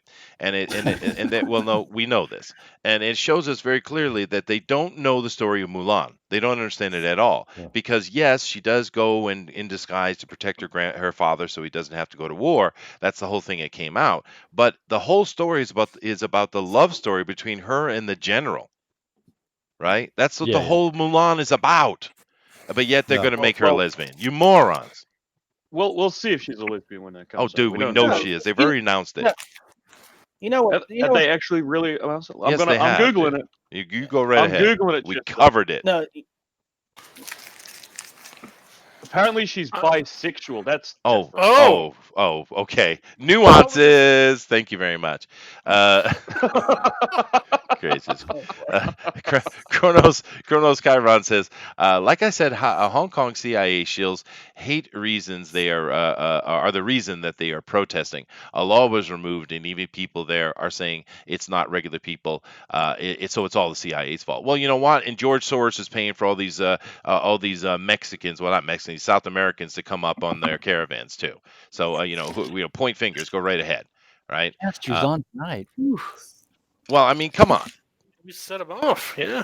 But it's weird to see even over there, like she had the wrong political opinion, so they came after her. Like she didn't. Even the rumor of her having the wrong tweet, retweeting the wrong thing, and suddenly her career could be over. Or there's Disney marketing people right now cueing her on exactly what to do and how to act. They're like, look, we're fixers. We'll fix this. You'll apologize to this person, or you will go away. Like, we will manage your media, and we'll get you out of this. You know what I mean? It's like suddenly everything turns into effing Mission Impossible. Yeah. Because she tweeted one thing, and heaven forbid she have her own opinion. Everyone is cued to go after her career. Everyone knows this is how you do it. You don't just protest and say, hey, I disagree. It's like, even over there, they're going like, we have to take this person's career down because of, and I don't care if she was for or against, whatever position she's in. Yeah, it's weird that suddenly they have to go after, she's an artist, and they have to go after her art form, which is her free speech. And they're going to use their free speech to manipulate businesses into shutting her down because the government won't. Yeah. Well, and it's interesting you say that, because one of the things, of course, Asia is very political. It's not any different than the West. But the interesting thing over here is, on an aside, Asians in general are conservative, though. You don't have a lot of hardcore liberal thinking here in Asia at all. It's culturally, they're culturally honor-based and more reserved, but not necessarily. Just their version of woke is different than ours. Theirs isn't boomer hippie 60s based. No, it's not. There, certainly in mainland China, it might be leftist, communist, fascist, totalitarian based. It's still left based, but it's not what you'd call woke. Well, no, they're like the Nazi type form, the nationalistic form of Marxism. Yeah.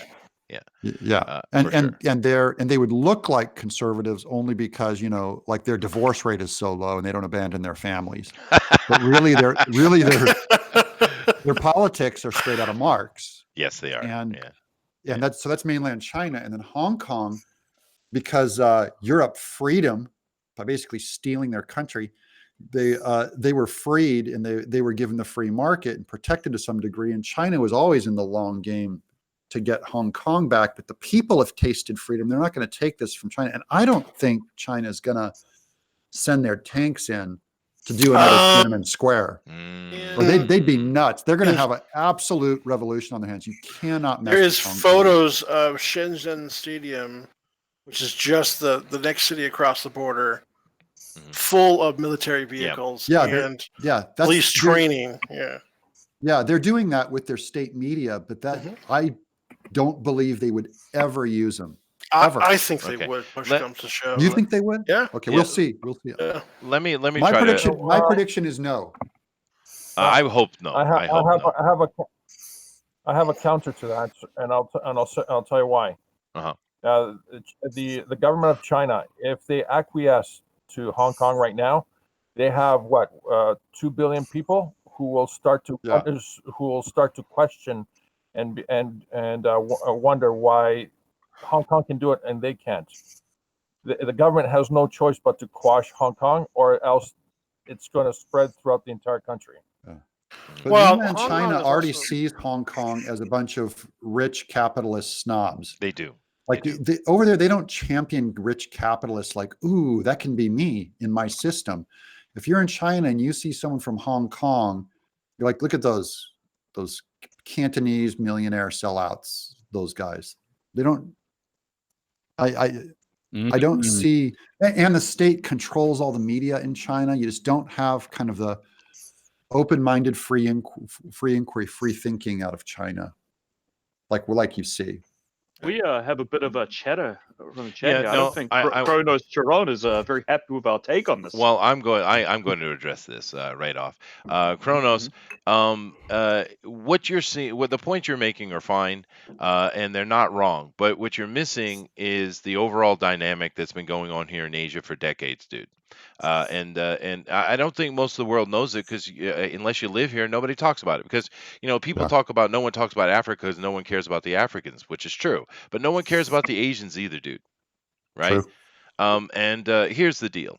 Hong Kong has been under the pressure since you mentioned 1997. The lease is up. Britain handed it back over to the Chinese. Yes, you're right. And ever since then, you've had this dynamic going on because the Chinese government has said that we're going to for a while, 50 years is what they said. Yeah, We're 50 gonna years. we're gonna let you guys be and let you do what you do for 50 years. And then immediately China started taking away their rights. Immediately. Right. So of course, China's full of shit, which is normal because Yeah. that's what China does. I mean, if you look at China, Asia, it's very simple. The Japanese are arrogant and hard-headed. The Koreans are children, and the Chinese lie. That sums it up in the most simple stereotypes I could put to you. The Chinese always lie, right? And the Hong Kong people have been more and more worried about what China was going to do because China keeps doing more and more things. Now, you talk about rapists being protected. No, they're not rapists, dude. What China's been doing is if there's any bookseller or writer that says anything negative against the Communist Party at all, they disappear, dude. This They isn't about vanish and they go to the rapists. camps. They're publishers. Yeah, they have publishers in Hong Kong vanishing, and there's no jurisdiction. China can't do that, and that's why it was such a big deal for them to say we can now extradite you guys into our Chinese court systems out of Hong Kong, and that's what these. 97% conviction rate. Yes. Oh, man. Yes. Oh, Yes. man. So why would you want to go back to that if you're in Hong Kong? They're like, we've Right. tasted freedom. No thanks. Yeah. This And is my 2 beef with decades of Trump is crap. Trump still sees it as a trade war because I don't think he has a real love. I don't think America really can get involved though without some serious repercussions. We should be Even standing with we should be standing with Hong Kong hardcore I agree. and We should. loud, I and agree. we still see him as like this is all business or something. It's not. It's moral. It's It's moral. moral. Well, It is moral. Yeah. Eric Hawkins, he's got a great point, and I'm with him. I think if we're standing with anyone, we should stand with Hong Kong Phooey. I agree. Ah. I agree. Oh my gosh. I agree. But I mean, understand this is decades long thing that's going on. This isn't out of the blue. The Hong Kong people are under extreme pressure, and here's the thing you have to keep in mind. Now we have the umbrella riots or the protests, or whatever you want to call them, several years ago, and that was mainly kids standing up and making noise about what China was doing. This time is very different. You have millions of people in the streets, millions. I'm not kidding. Millions. Yeah, not right? joking. Millions. And they're not just kids, they're of all ages. You have police that have broken ranks and joined them. You have business leaders. This is not about economics. This is about what is right and wrong. That's why you're seeing people sacrificing their potential futures, because businessmen are usually very protective of those things. But they're screw it. They throw it out the window and they're going out to join them. This is what's going on. You have to keep in mind, Hong Kong has a very small population. So when we're talking about millions in the street, that is serious business. Yeah, it's 2 million of 8 million. So 1/4 of their whole population is out in the street. That's right. Oof. So The other quarter's working. Yeah, right. Who joined them? Yeah. That's right. Yeah. I get what you're saying, Kronos, and it's all well and good, dude. I haven't really been keeping up what you've been responding here. I'm with you, but the Western media sees it as part of China. That's and of course, Doug just said that. The leader was on videotape talking about the law being removed. Yes, we know this, dude, but that's not the point. It's not about that one law, right?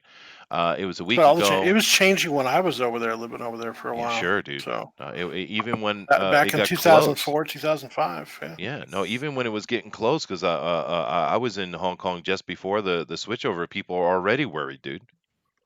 But they're all now holed up in the airport. Yeah, no, I get what you're saying, Kronos, but you don't understand the reality on the ground, I think is what I should say. It's once again, don't listen to the media. I didn't mean, hear who's holed up in the airport. I didn't hear this. That's not right protesters. now. That was a couple days ago. That was a couple days ago, Okay. yeah. But yeah, they were in the airport for like 2 days. Day one, they shut down the whole airport. The foreigners got pissed off. Because they shut down all the flights out, and then the police got called in the second day. yeah, but that's not how it happened, though. I understand. I'm just saying the quick rundown. Well, see, but it's important though, because they were over there making a protest near the airport, not in the airport, and the police came in mass with their, because that's one of the reasons that's the problem is escalating, is because the government's response was, well, send the police in and beat them down. And the police have been ultra violent, and this is what's making it worse, more and more worse. But anyway, they were protesting. The police come in. They ran into the airport to protect themselves as the police came in and beat them down, were coming at them, and they were able to barricade themselves, and they actually got a hold of a couple cops. So this isn't because they were protesting to lock down the airport. They simply got barricaded in the airport because the police are trying to kill them. All right. It's important that you look at it like that. You can't say, oh, they're holding up the airport, these horrible protests. No, they're not. They're trying not to die. It's very different. A little bit harder on getting more people involved in their Indiegogo campaign and backing their progress. Goodness gracious.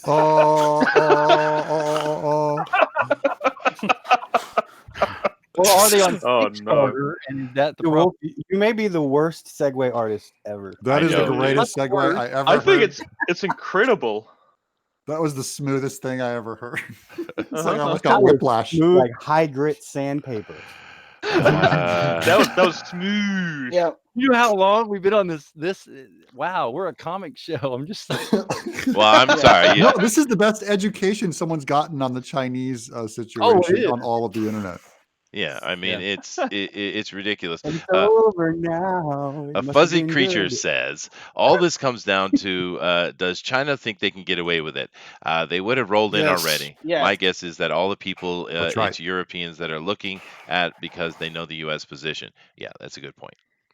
All right, fine. I'll move on then. And if they haven't done something yet, they're not gonna. They can't shut it down now. They'll have China will have an easier time feigning peace, not signing a contract, and then working the edges of it to slither back in over time by lying. Is going to be the move they're going to do. They're going to end this thing. They're just going to pull out with as little embarrassment as they possibly can because of the honor-based thing. Just like And the then, version. Yeah, and then it's going to go away. Just like kind of like the Green Movement in Iran. This is how you put down a riot. Yeah, that's probably true. But another thing is kind of interesting to me. Interesting, and this will be the last point, DeWolf.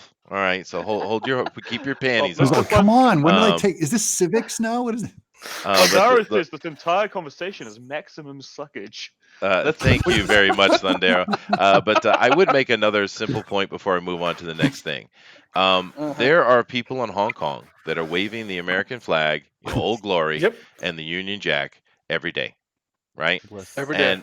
And we have to go and listen to the stupid media in America as people say, America was never great. Yeah. And the chat who's going like, screw those heroes. Can we talk about Star Wars again? Fine. God, you people, man. Let's get to some life and death stuff. What about? Let's talk about something important. All right, here we go. Our last article. Let's talk about something important, like how women are ruining nerd things. That's what. All right, let me come back over to this and share it here. Hold on a second. Well, fine. We'll do our last article, which has nothing to do with Hong Kong. Although I have to say, you're all a bunch of bastards. Well, yeah, that's true. All right, but I'm coming over here and I'm going to show the last one. Go ahead, Dinale. All right. The So stupid from CBS comicbook.com. stupid website. Yeah, from CBS, He-Man and the Masters of the Multiverse announced by DC Comics. So there's your woke entryway to He-Man. Oh man. I mean, is it He-Man or She-Man? Oh, I'm well, sure. It's He-Man, but it's being written by He-Man. Was there ever something about even the original He-Man? He looked like Freddie Mercury, Wet Dream. Yeah, he did, right? Yeah, that's true. He all along. Oh no, it's I Tim was surprised he Seeley. didn't walk around Yeah. and go hee hee hee. You know, I mean, Yeah. But Garbage. so the last Dan I Frag is heard involved. yeah, was Dan Frag Skeletor. is involved as well. Hey, I Hmm. haven't seen Dan in a few months, huh? Cool. So now you The- know he was working on this project that we're about to Yeah, that's right, make yeah. fun of. Sorry, Dan. Yeah, Oh, sorry, wait. Dan. Hey, I'm not impugning his work. I'm just No, saying, no. all culture, this whole idea is trash. Yeah. I like Yeah. Dan's art, actually. We should get him Yeah, on to talk mhm. about it when they release it. But That'd be cool. That'd be very cool. but the thing, it would be cool. The thing is, there's multiple He-Mans. Is the point they're getting to? It's not just one He-Man. So we'll Yeah. have They're the He-Men. He-Men, right? So we'll have the cool Yeah. We got the He-Man. We'll trans have the He-Man. hello, Trans Ezra Miller. You know, we'll get I that. will. No. Are you sure it's Well, not? that's my next drawer. Fabulous He-Man. Not fabulous. Are I'm you sorry. sure it's I not him personally would prefer interacting? the Does this loincloth make my ass look fat? Sorry. yes. What was that, Todd?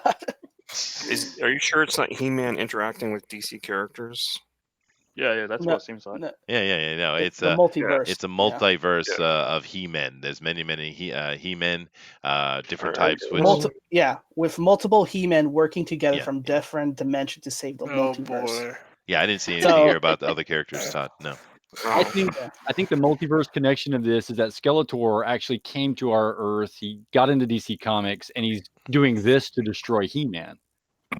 I want a He-Batman. So you want like That'd a be amazing. meta He He-Man Batman. That's where good. they like they break the fourth wall and talk to the audience, It's our it's, a la it's Yeah. Deadpool. It's I'm happening. sure Porco. there'll be one. Clap, I'm sure there'll clap. be one. clap. That's the only way they can survive. Clap. Believe. Oh no, jazz hands. I don't see how STDs Jazz are going to hands. help them, but okay. Yeah. So here you go. We talked about comics, you bunch of Philistines. Are you happy? All right. Well, wait. No, I tell bought me some a- really good comics back in the day in Hong Kong. Yeah, sure. Yeah, they got some good stuff over there. Oh, wow! But What's how much happening is in the Hong tea Kong? oh my God. Sorry, I love Hong Kong. It's just sad to see what's going on. So Oh, got a lot of wow, friends over there, that's why. funny. Chrono says, "Woot! Booster can rejoice. A Flintstone-like gazy old time, a gazy old time." I think is What one do you to mean, say. gay old time? Yeah, gay old Real time. family. Yeah. Mm. Yes. Yes, Ezra Miller in the house. Fabulous. Just so you, in case you Fabulous. didn't know, Doug, Booster is our resident Ezra Miller addict. He loves Ezra. Oh, good. No, it's I- not. Yeah, I I've seen can- him. I can I've get seen enough. him on here before, I couldn't drawing know. up all his Ezra Miller tributes. I didn't know who No. Ezra. In fact, he introduced me to Ezra Miller, so you did a great service to him. Oh my God! Oh, Get you're thank- you're I'm kicked so off glad the show, I could Booster. spread the word. What? You can't kick me. I make this show. It's true. It is true. You make Wow. it interesting. You do. You do. Yeah. I am the star. There's Flightless, nothing without oily the birds who chapter. are ultra hetero definitely make the show. Mhm. Mhm. He's a Will they star. have a like the ones He-Man, that, you know. Ezra Miller, He-Man in the Ultraverse? Like it seems like all of them could exist. Yeah, well, There could why be a else would they version. do that though? Why would you have multiple He-Men unless you wanted to display all the different kinds of negative masculinity and what it could possibly make it better, Right. right? They're a He-Man. Ezra Miller as Adam in his goat farm. Adam Moria's goat farm. Goat herding a lot. Oh yeah, God, don't Bloody even get us Polly started. Emmer's goat farm. Yeah. God. Charlie McNeilson says, Chester, point of privilege. This stream is triggering me with all this Hyman man. Excuse me. It's point of personal privilege. point of privilege. Yes. Yes, personal point of Absolutely. privilege, yeah. From now on, we need to have a more progressive version. We shall call him She-Ma'am. She ma'am. Oh, yeah. Yes. Yeah. All right. Mm. Well, since I'm over here and I Can we got send the early the boy? Can we send the early bird home? Wouldn't it be Yeah, right. He-Ra? No, Oh, it's ooh. he, him, he/him man. He has to Oh. tell you what pronoun. No, dude. He/him man. It's going to be I am Z-Man. they men. Z-Man is coming, I'm telling you. Z there Zim. Yes. All right. B5 Well, both bum. Those since are I my am sharing pronouns the for screen scum. here, I am going to jump over though and take a look at Doug's Indiegogo real quick. So as you guys have seen there, he's made 81 million yen. Good for you, sir. Wow. Sweet. We're rich, I'm a- Doug. I'm a I'm a yen millionaire, multi-millionaire in Yeah. yen. Yeah. Yeah. Awesome. Now, one thing we good. always do, Doug, is when we come over and kind of just look at the pages real quick, and I know everyone's seen this and we talked about it already, but it is a good looking page, of course. One thing I think everyone's looking forward to is your Bigfoot Bill when they got the book in their hand, which was quite timely. Thank you very much, sir. Thank you. When people got that book in their hand, they were absolutely floored by the quality. The production quality was amazing on that book, so good for you doing that, dude. And I'd like to ask you the question of how did you get such good production value when we seeing very mixed production value coming out of the indie revival? Yeah, that is what I want to be known for on my book. So that's my brand and kind of my strategy is to try to take as little money out of the project as possible. So a lot of other people are not in that position. Hmm. So I just need a little bit of the money to live on, supplement my income because I already have a lot of other income that I'll get from other projects like selling movie deals or whatever. Mhm. Those come in for me all the time. Not all the time, not frequent enough, but I mean enough to where I don't have to just go if I'm not pulling, the final $3,000 out of Bigfoot Bill, I'm going to die. Instead, I'll go, if I throw another 10 grand into that thing, I can get hardbound. Mm. So that is just kind of a point of privilege for me. So it's almost not fair to compare that to a lot of other guys who are flat out hard up. And frankly, Right. I think guys go into a lot of these business a little too hard up because it really limits what you can do. And so that's fine. Just I figured my imprint on this whole thing is I feel like I have a tiny window of people who will come in and back this book. And I have one shot to show them what I can do. And so Bigfoot Bill was going to be that shot. And then if they liked that my method or they liked the value I put in the book, and that was kind of my thing is I wanted to see, are these people into this for an internet movement or are these people into a book? Mhm. And so I said, I'm going to deliver them the book of books. Yeah. The story's tight. It's delivered on time. It's killer production values. And I flat out found out that there were quite a few people, by the way, who were just into a movement and had no interest in the quality of books. I found that very interesting.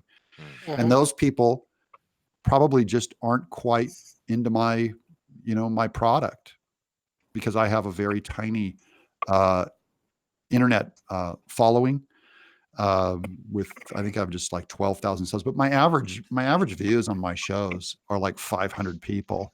So I really am in my business has to be making books, not creating merchandise for a YouTube channel or a Twitter stream. If you look at, and I'm not trying to disparage these other people that have these other models, right? That frankly, they're not my model because I can't do it. It's like, it's not in my freedom to even try. Piccolo and the Sun, that guy had 2 million Instagram followers. Instagram, yeah. Right. I do not. I have 6,000. So I always knew that my books had to be pumped up. It had to be about the books. And it's because my social media reach is so weak.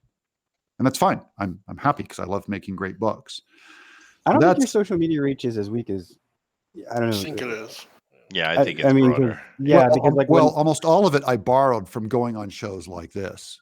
So this yeah. I mean, this helps my reach expand, but it's not my reach. Like I can't come on this show for 3 weeks straight and push my book. No, of course not. I can show up as a guest like once on Razor Fist, once or twice on Nick Rekieta. Really, the nightly show was on EVS's Ethan Van Sciver's the Comic Artist Pro Secrets site was the big one, but most of it came from I had to go out on basically any site that would have me, and I was lucky to be featured by guys like The Quartering, Geeks and Gamers, Steven Crowder came out. That was really my key to make up for my weaker thing. Because if I had 500,000 subs, I could just, if I put out Earthworm Jim, I mean, it would be up to 5 million by now. Mhm. So has to be the book. That's where the print quality is. I got one shot at this. If someone holds my book in their hand and they paid $25 for a book, it better be worth $50. Yeah. And really they're going regularly for $200. My Bigfoot Bill books I sold for $25. Regularly go for $150 to $200. That is my job security.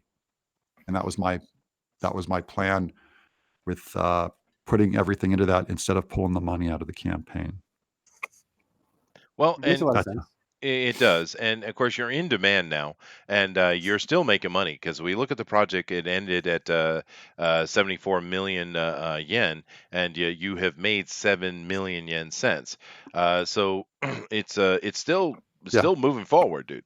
It's still Another making money. 10%. Yeah. And we're still going to be raising funds, hopefully right up until I pull the trigger on the print run, which will probably be like within the month.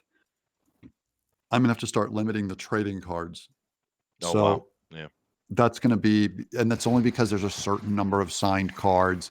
So I got to start locking those down. I better get mine signed. Yeah, I better get in there. Get in there, sacred trading card signer. It's the original Shiny team, or the original creators of animators and programmers of Earthworm Jim are all signing kind of these baseball trading cards of them.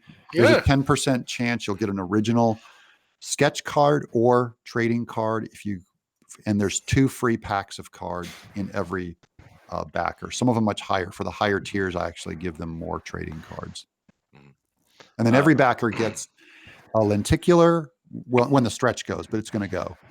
Every backer gets a foil card, and the final stretch is going to be for a killer Earthworm Jim tattoo, where I'm getting a 3D rendering of his head that'll look super realistic. That'll be the temp tattoo that we're going to give, and those will come packed. Oh, that'll be cool. Well, that's cool. So you open up the little package, and these special cards fall out, and I'm really happy with it. But yeah, I got to pull in about a month. I got to cut it all off, print run, and that will be the only availability of the first print run of the Earthworm Jim book. I'll sell my extra stock in the next campaign next year when I open up Bigfoot Bill and Bigfoot Phil 2 and Earthworm Jim 2.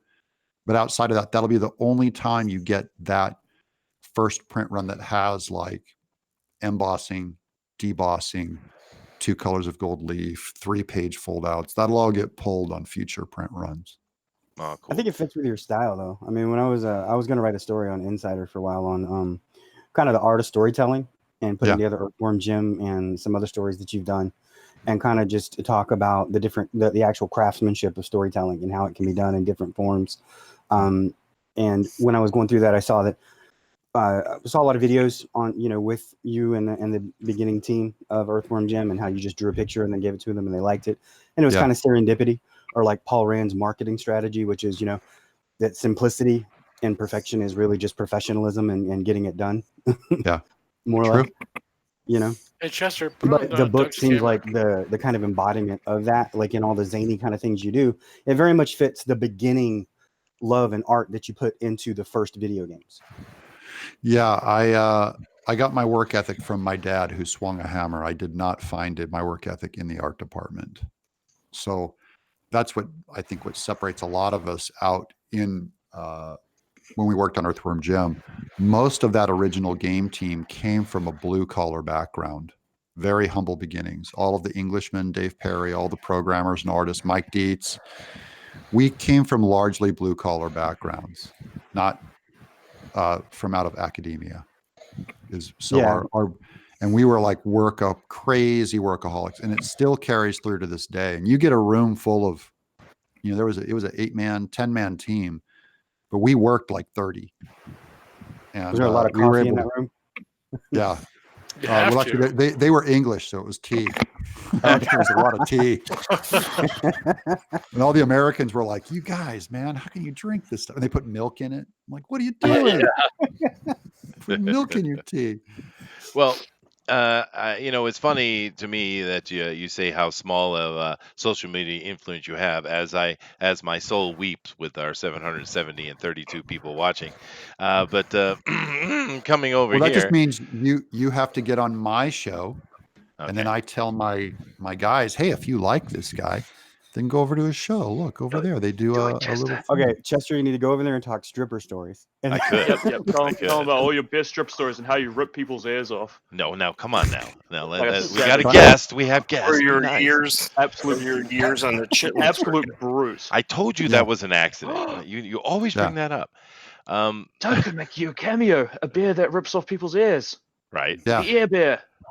But I only stuffed the 20s in the undies to cover up the needle marks. I feel sorry for all those young mothers. Cover up the needle marks and stretch marks on the strippers is why. yeah. Well, I was a So bouncer what for about the like college over a students, you know? decade, so that's what they're talking about. But I worked in strip clubs and stuff. But I am going to come to the point here that I always do when we talk about the Indiegogo projects, Doug, and I'm going to look at your trailer. And the question is very simple: am I going to like it? Oh yeah, you're gonna think it's bitching. Am I? All right. Yeah. Watch it. Watch it. Okay, here we go. He's very confident. I like confidence. Yeah. Substantial My name target. is Doug TenNaple.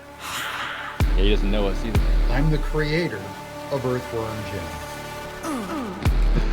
Okay. Am I going to get a copyright strike?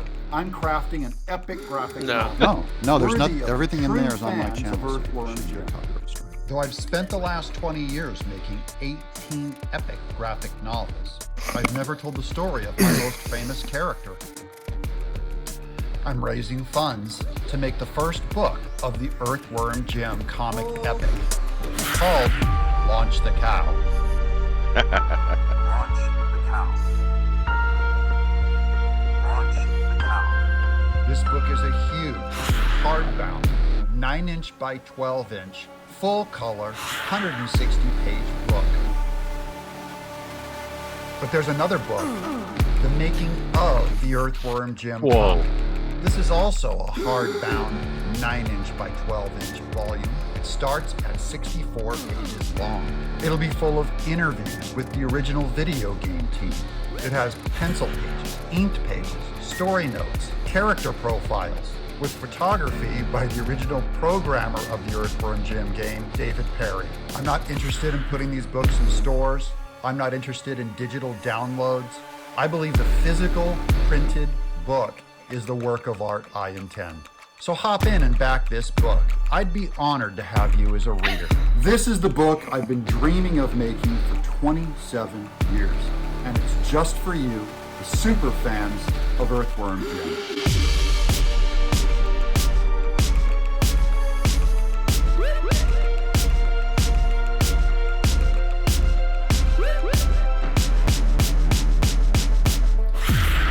Launch the cow. Launch the cow. Groovy. All right. That was pretty good. That's the second best trailer I've seen.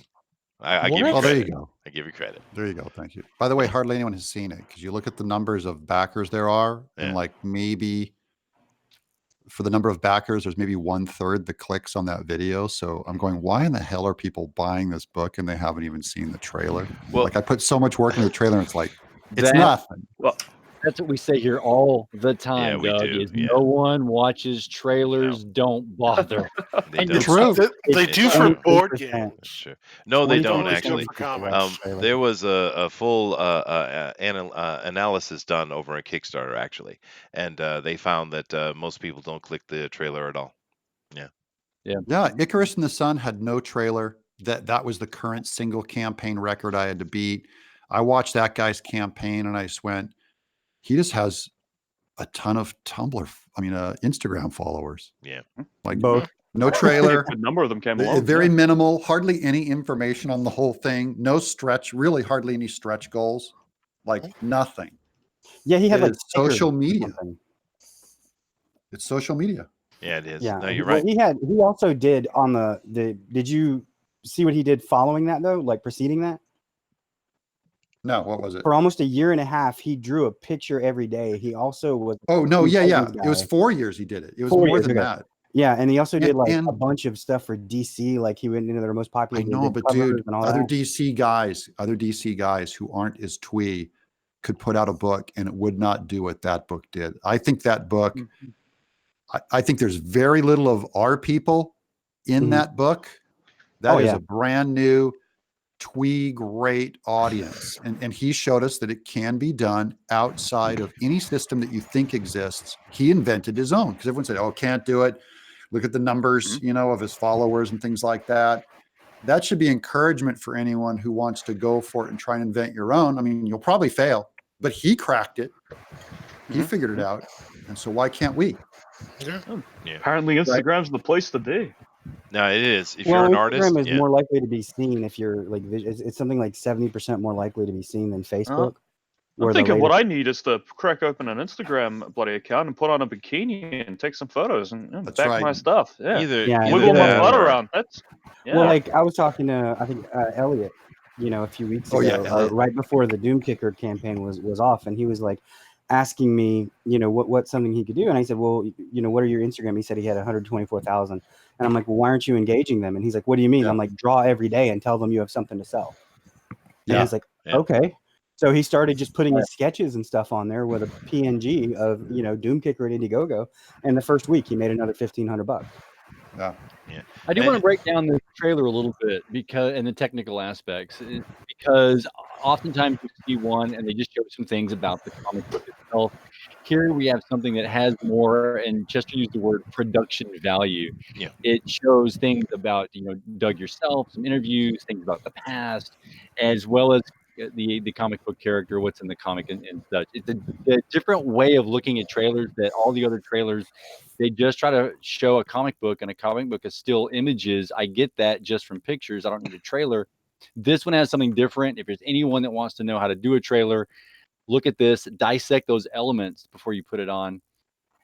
And Kronos Chiron actually has a gamer channel, and he has the question in the chat to have permission to toss that up on his own YouTube channel.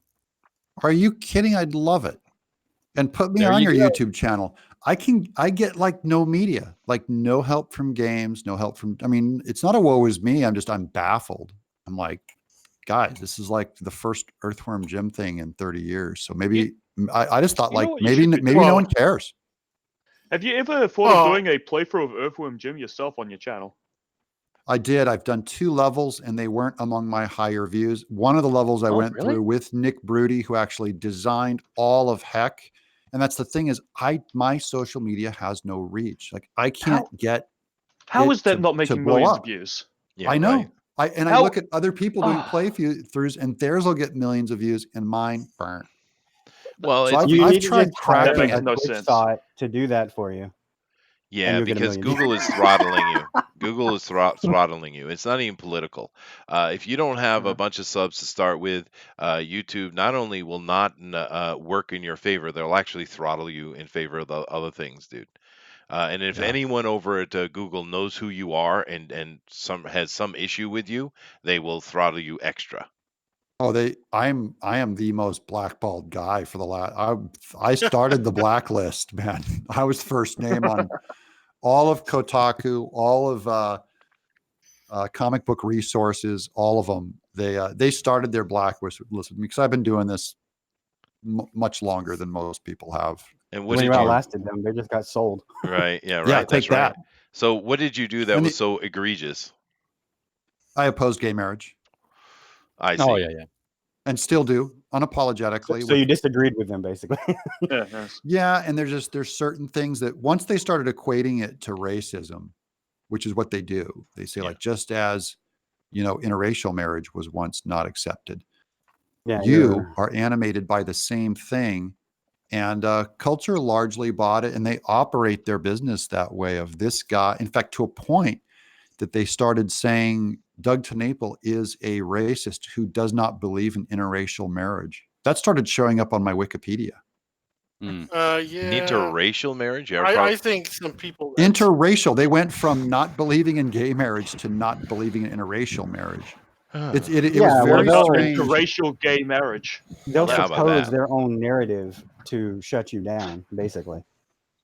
Yeah, just I don't believe in conspiracy. In conspiracies. I believe everyone is really stupid, though. In general, the internet has been completely gaslit by, usually willingly gaslit by, about 6 different forces. And in my view, from what I see, by the way, even of some of my followers, they're just not that careful with facts. And in general, the facts, when you know the facts and you see what gets out to the public, I go, holy cow, no one knows anything. Is kind of, and so the conclusion is kind of keep your mouth shut and go make a book, because you can't suddenly educate the internet like that. That's what it feels like. My job is to educate the internet, and that's a stupid task. You're not going to make a bunch of dumb millennials smart.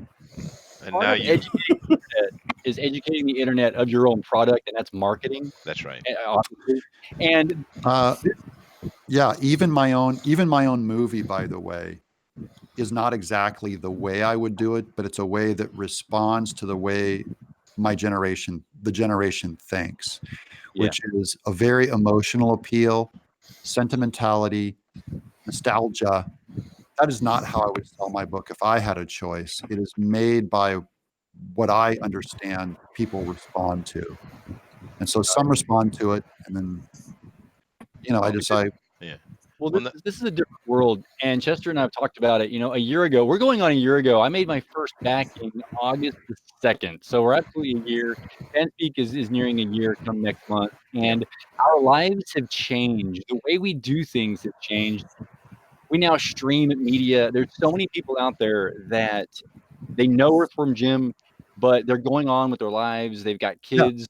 They've got things to do, and we just haven't touched them yet, And I think if more people, as you stay consistent, you keep making things, make books. It goes with every artist out there trying to make a comic book. Keep at it, and eventually someone's going to find it, like it, and move forward. Yeah, I mean, I'm not complaining. I've got $750,000, so I don't want to be a crybaby or anything, but I still feel like I've tapped into maybe 1/1000th of the people who would buy it if they just saw a link.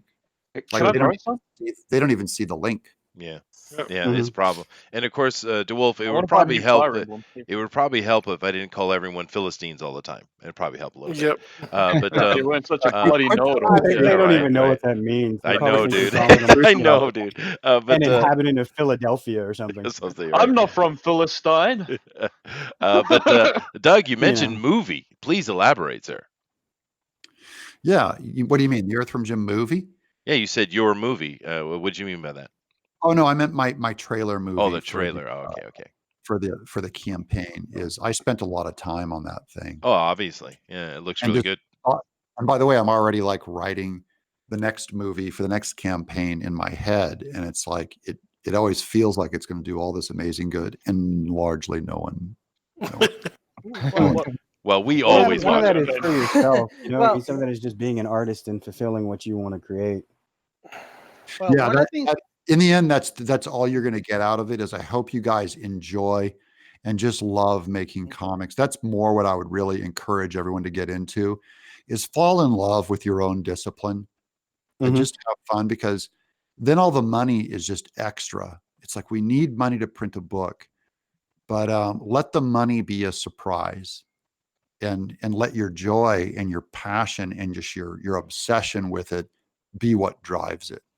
One thing that really surprised me was that when I came over here and saw what everyone was doing as far as this whole Comicsgate thing, is that all these books campaigned without a single page being drawn.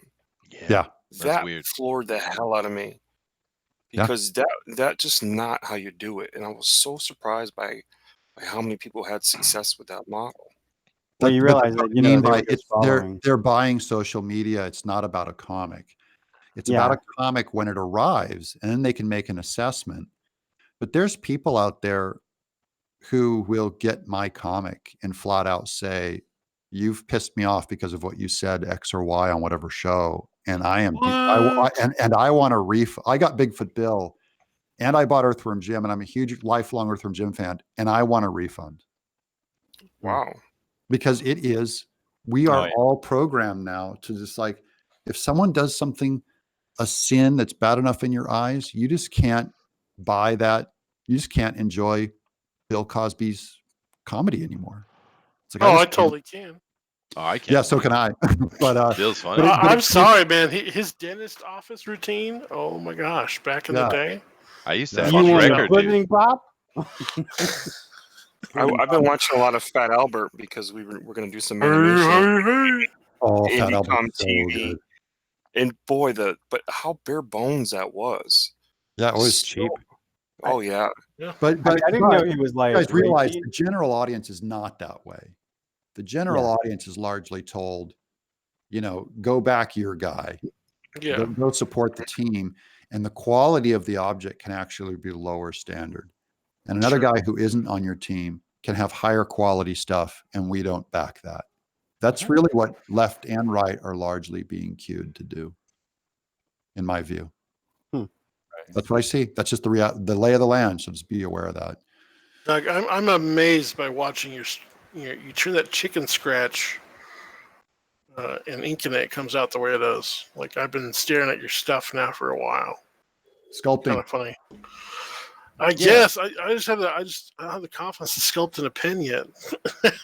Working on it though. Yeah, no, it's pretty man. surprising. Doug's actually fairly a pretty good artist, actually. Yeah, shocking. Yeah, can you believe it? Yeah. Can you believe it? Go, man. He's, Doug's the kind of over guy there. that hate if you didn't love him so much.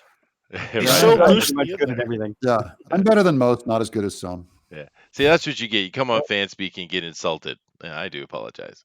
Wow. I like when people critique my art, because usually if they're following ancient design principles and they call me out going like, Doug, that's a weak composition, I am obliged to agree with them. I can make an argument, but so usually people who critique my work are doing me a favor. If they're holding me to a principle, then that's cool.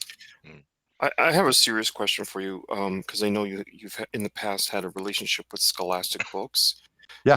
Can some of your books like Earth, Wind, Jim, and Bigfoot Bill have a secondary market? I technically could, but I would not. Okay. So I have a relationship with Scholastic where I haven't asked them because I'm not interested, but I'm saying technically I could, and I really think what I'm trying to do is make my book. That's another thing that I wanted my books to, because I saw these other Comicsgate guys talking about their publishing deals they're going to do and what store, blah, blah. And I'm just going like, that's a huge mistake, because what a fan is paying for is their own kind of personal limited access to you. And it needs to feel intimate to them to make it feel different. And that's really what they're getting for $25, because otherwise it's just another book deal. And I think my backers would be pretty upset if they funded this book, in Bigfoot Bill's case, for $200,000, and Earthworm Jim's $750,000, and then I went to Scholastic and put a version out to the general market for just to try and milk another, say, $30,000 out of it. So it's and then it ruins the collectability of what they bought. So instead, my backers are getting my books. And again, I assume they're going to be smart. Not all of them are, but they back my books and they sell them on eBay, and they're getting hundreds of dollars. And to me, that's better job security for me to pump that than to try and get that $30K. I'd rather have a backer who's in for life. And whenever I open a campaign, they just know this is the one comic you don't miss. You fund it on day one, is what I'm trying to. Right. And that model is more the Lady Death model. Yeah. I did Yeah, fund that's a the good Earthworm point. Jim on day one, by the way. I have contribution ID 734.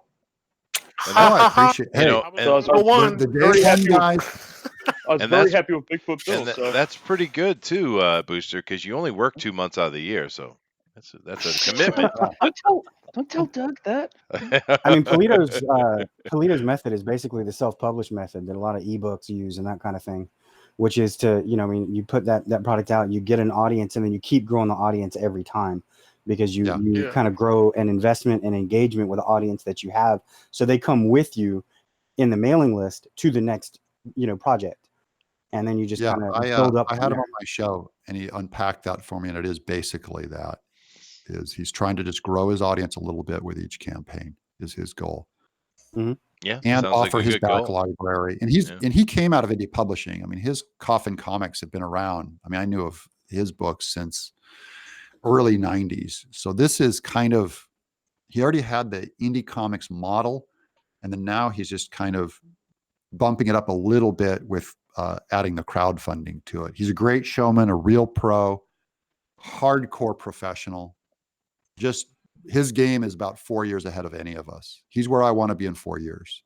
Yeah, he's Sweet. doing a really great thing. I mean, he build a facility? Like he built an entire he bought a building, right? And to do He all bought of a his building in publishing and everything. Scottsdale. He has like a 10 people staff. He's in it for the long haul. He does 4 campaigns a year.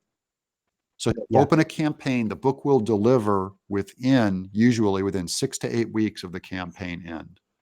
That's really good. Nice. So from the time that you put your money in, 6 to 8 weeks later, you're getting a book. That's just so all the assets are done before he launches the campaign, and they're just coming in like clockwork. He's got top artists out of Colombia and whatever. And that's just kind of his branding too. He's got a marketing guy, so his branding is very much like the heavy metal of comic books. I just think his game is way ahead of the rest of us. Way ahead. Well, yeah, who else has got a building and a publishing company in the building and everything else? Right. Yeah. Well, Nice. and most of all, the loyal fan base. He's raising, he'll raise $275 and $1,000 in 24 hours, and then it'll close 4 days later or a week later. And so all of the people are coming in. That means he's communicating to them through a mailing list or through some kind of marketing, so that they're queued on the exact time to come in with their money and blow it up. I don't know how to do that, and he's got that thing nailed.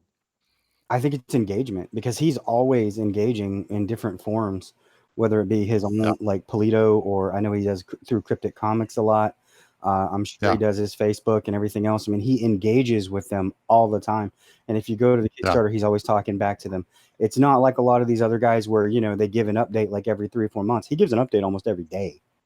He does. And by the way, so if you guys want to do your homework, first of all, sign up for mailing lists of all your favorite guys. But guys like Polito and Lady Death, sign up on that mailing list. And it's like how to do a mailing list from an expert. Doesn't cost you anything, right? He's giving it away to show you what he does. That's what I'm doing, is I sign up to his mailing list just to learn. And by the way, go to earthwormjimcomic.com and sign up to my mailing list. Nice. And I'm not anywhere near as good or as diligent as Polito is. So I'm going to break this down for the amateurs that are out there. What they just said was, do this like it's a business and like it's a job. You're going to have to work, and it's hard work. You got to engage. You have to do this 24, maybe not 24/7, but you have to do it a lot and make this to something that's actually working. If that's your game, you're going to have to work at it. And you want to be an artist? You want to do your hobby as a job? All you got to do is work about 18 hours a day. Yeah, that's it. And if you want to do crowdfunding, you have to become a little bit of an exhibitionist. And I think what you guys are doing, because you guys are not top tier famous comic artists. I'm not insulting anybody by saying it, because I'm right there with you. Oh, dude. But what you guys did is smart. You put together a group of 7 guys and you started an independent program. So instead of going, I got to go and get on this guy's show, you created a show, a fraternity of men who get together, talk about China, talk about comics. And this, I know it ought to work better than it does, but this is where you guys are doing what you can do so that you're not victims. Like, you guys are doing what's within your power to do. This may be the best you can do. That was the idea behind Indicom TV, so that nobody needed somebody else. It's a co-op channel. It's a brand channel. So we didn't want to, the small guy to have to survive on somebody else. Yeah, that's what I think, you guys, and you got to be in it for life, the long haul. I mean, look at Antonio Bryce is just one of my favorite guys in this biz. He failed twice, right? Totally failed. Just didn't lose hope.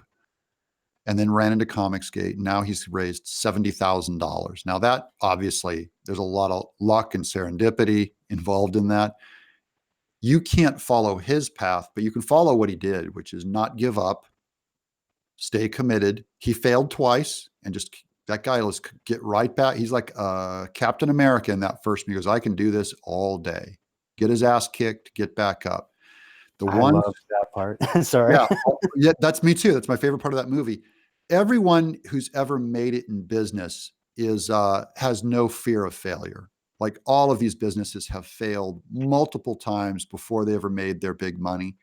And if you're getting into something as risky as comics and especially crowdfunding, get prepared to be not comfortable or okay with disappointment, but you're going to go through some really tough, awful times. And it kind of has to be, you can't break your person. Salesmen are like, okay, I didn't make a sale there. I'll get back up and I'll try this idea. That's more what we're made of. And that's what I've been doing my whole career, is not just success after success. You only see the successes. My career is like peppered with so much failure that it just no one stops us. Yeah. No one stops us. Show me that. Yeah, well, No and one. Booster is my comedy relief, so I'm used to disappointment. It's all right. But Doug, that hurt my feelings a little. You have no soul. It's okay. Go ahead, okay, George. Everybody talking? Okay. And Doug, your schedule is so tight. Yeah. How do you battle fatigue? Well, first of all, I love what I do, so that helps battle a lot of it. I experience great joy when I ink. When I'm in the company of you guys on a show and on my own show at Doug TenNaple on YouTube, when I get company of others while I ink, I don't get lonely. So I could do this all day. All day. Oh, yeah. So that part of it isn't what's hard. Physical fatigue is tough. Yeah. So sometimes I have problems with sleep deprivation, but overall, I'm in pretty good shape, because when I'm not doing a comic, I'm working out at the gym like a mofo. And then when I'm doing the comic, my body's just going to hell right now. But I have about 4 months before the body falls apart. And that's about what the production schedule is. So by the end, I'll be back in the gym. You're like a pop singer. Yeah, exactly. I get my dad a lot in the off season when I'm working. So fatigue, but the other thing that I do, like I'm a psycho in that I put together like handmade calendars all day is what I do. I hand make this is just my calendars for each is color coded. That means, orange means trading cards. Guys, mail, sign stuff to me. Mail to Gavin or Minneapolis, Minnesota. So you'll see the making of book 3 pages a day today till production. I have every page that I have to make that has to be penciled, that has to be inked, when it's going to go. So another way that I get around fatigue is I know that every day I have to ink these exact 2 pages. So from the time that I wrote this script and put this number in the corner, and here's the number of the next page, I knew exactly how much script I had to ink every day for 4 months. It's like totally micromanaged. I have a contract with my publisher, with the printer, so that on the day this book is done, the day that I'm done inking it, it goes out to my letterer, Eric Weathers, and then it goes out to the flatter, Radka Kavalkova in the Czech Republic. Then it goes to Catherine, my colorist in the UK, Shropshire. And then it comes back to me in a folder that goes to my book designer, Joe Potter, and he starts slamming it together in an InDesign. And then 5 days after the last page delivers, it goes to the printer. The first version of it goes to the printer. And then we start doing digital pre-press where they start making their complaints about, file corruption or what size or whatever. Mm-hmm. In the meanwhile, I also send it off to my editor, Christina Lynn, who's just a kid, but basically a smart kid who's smarter than me at English. So she edits all my work.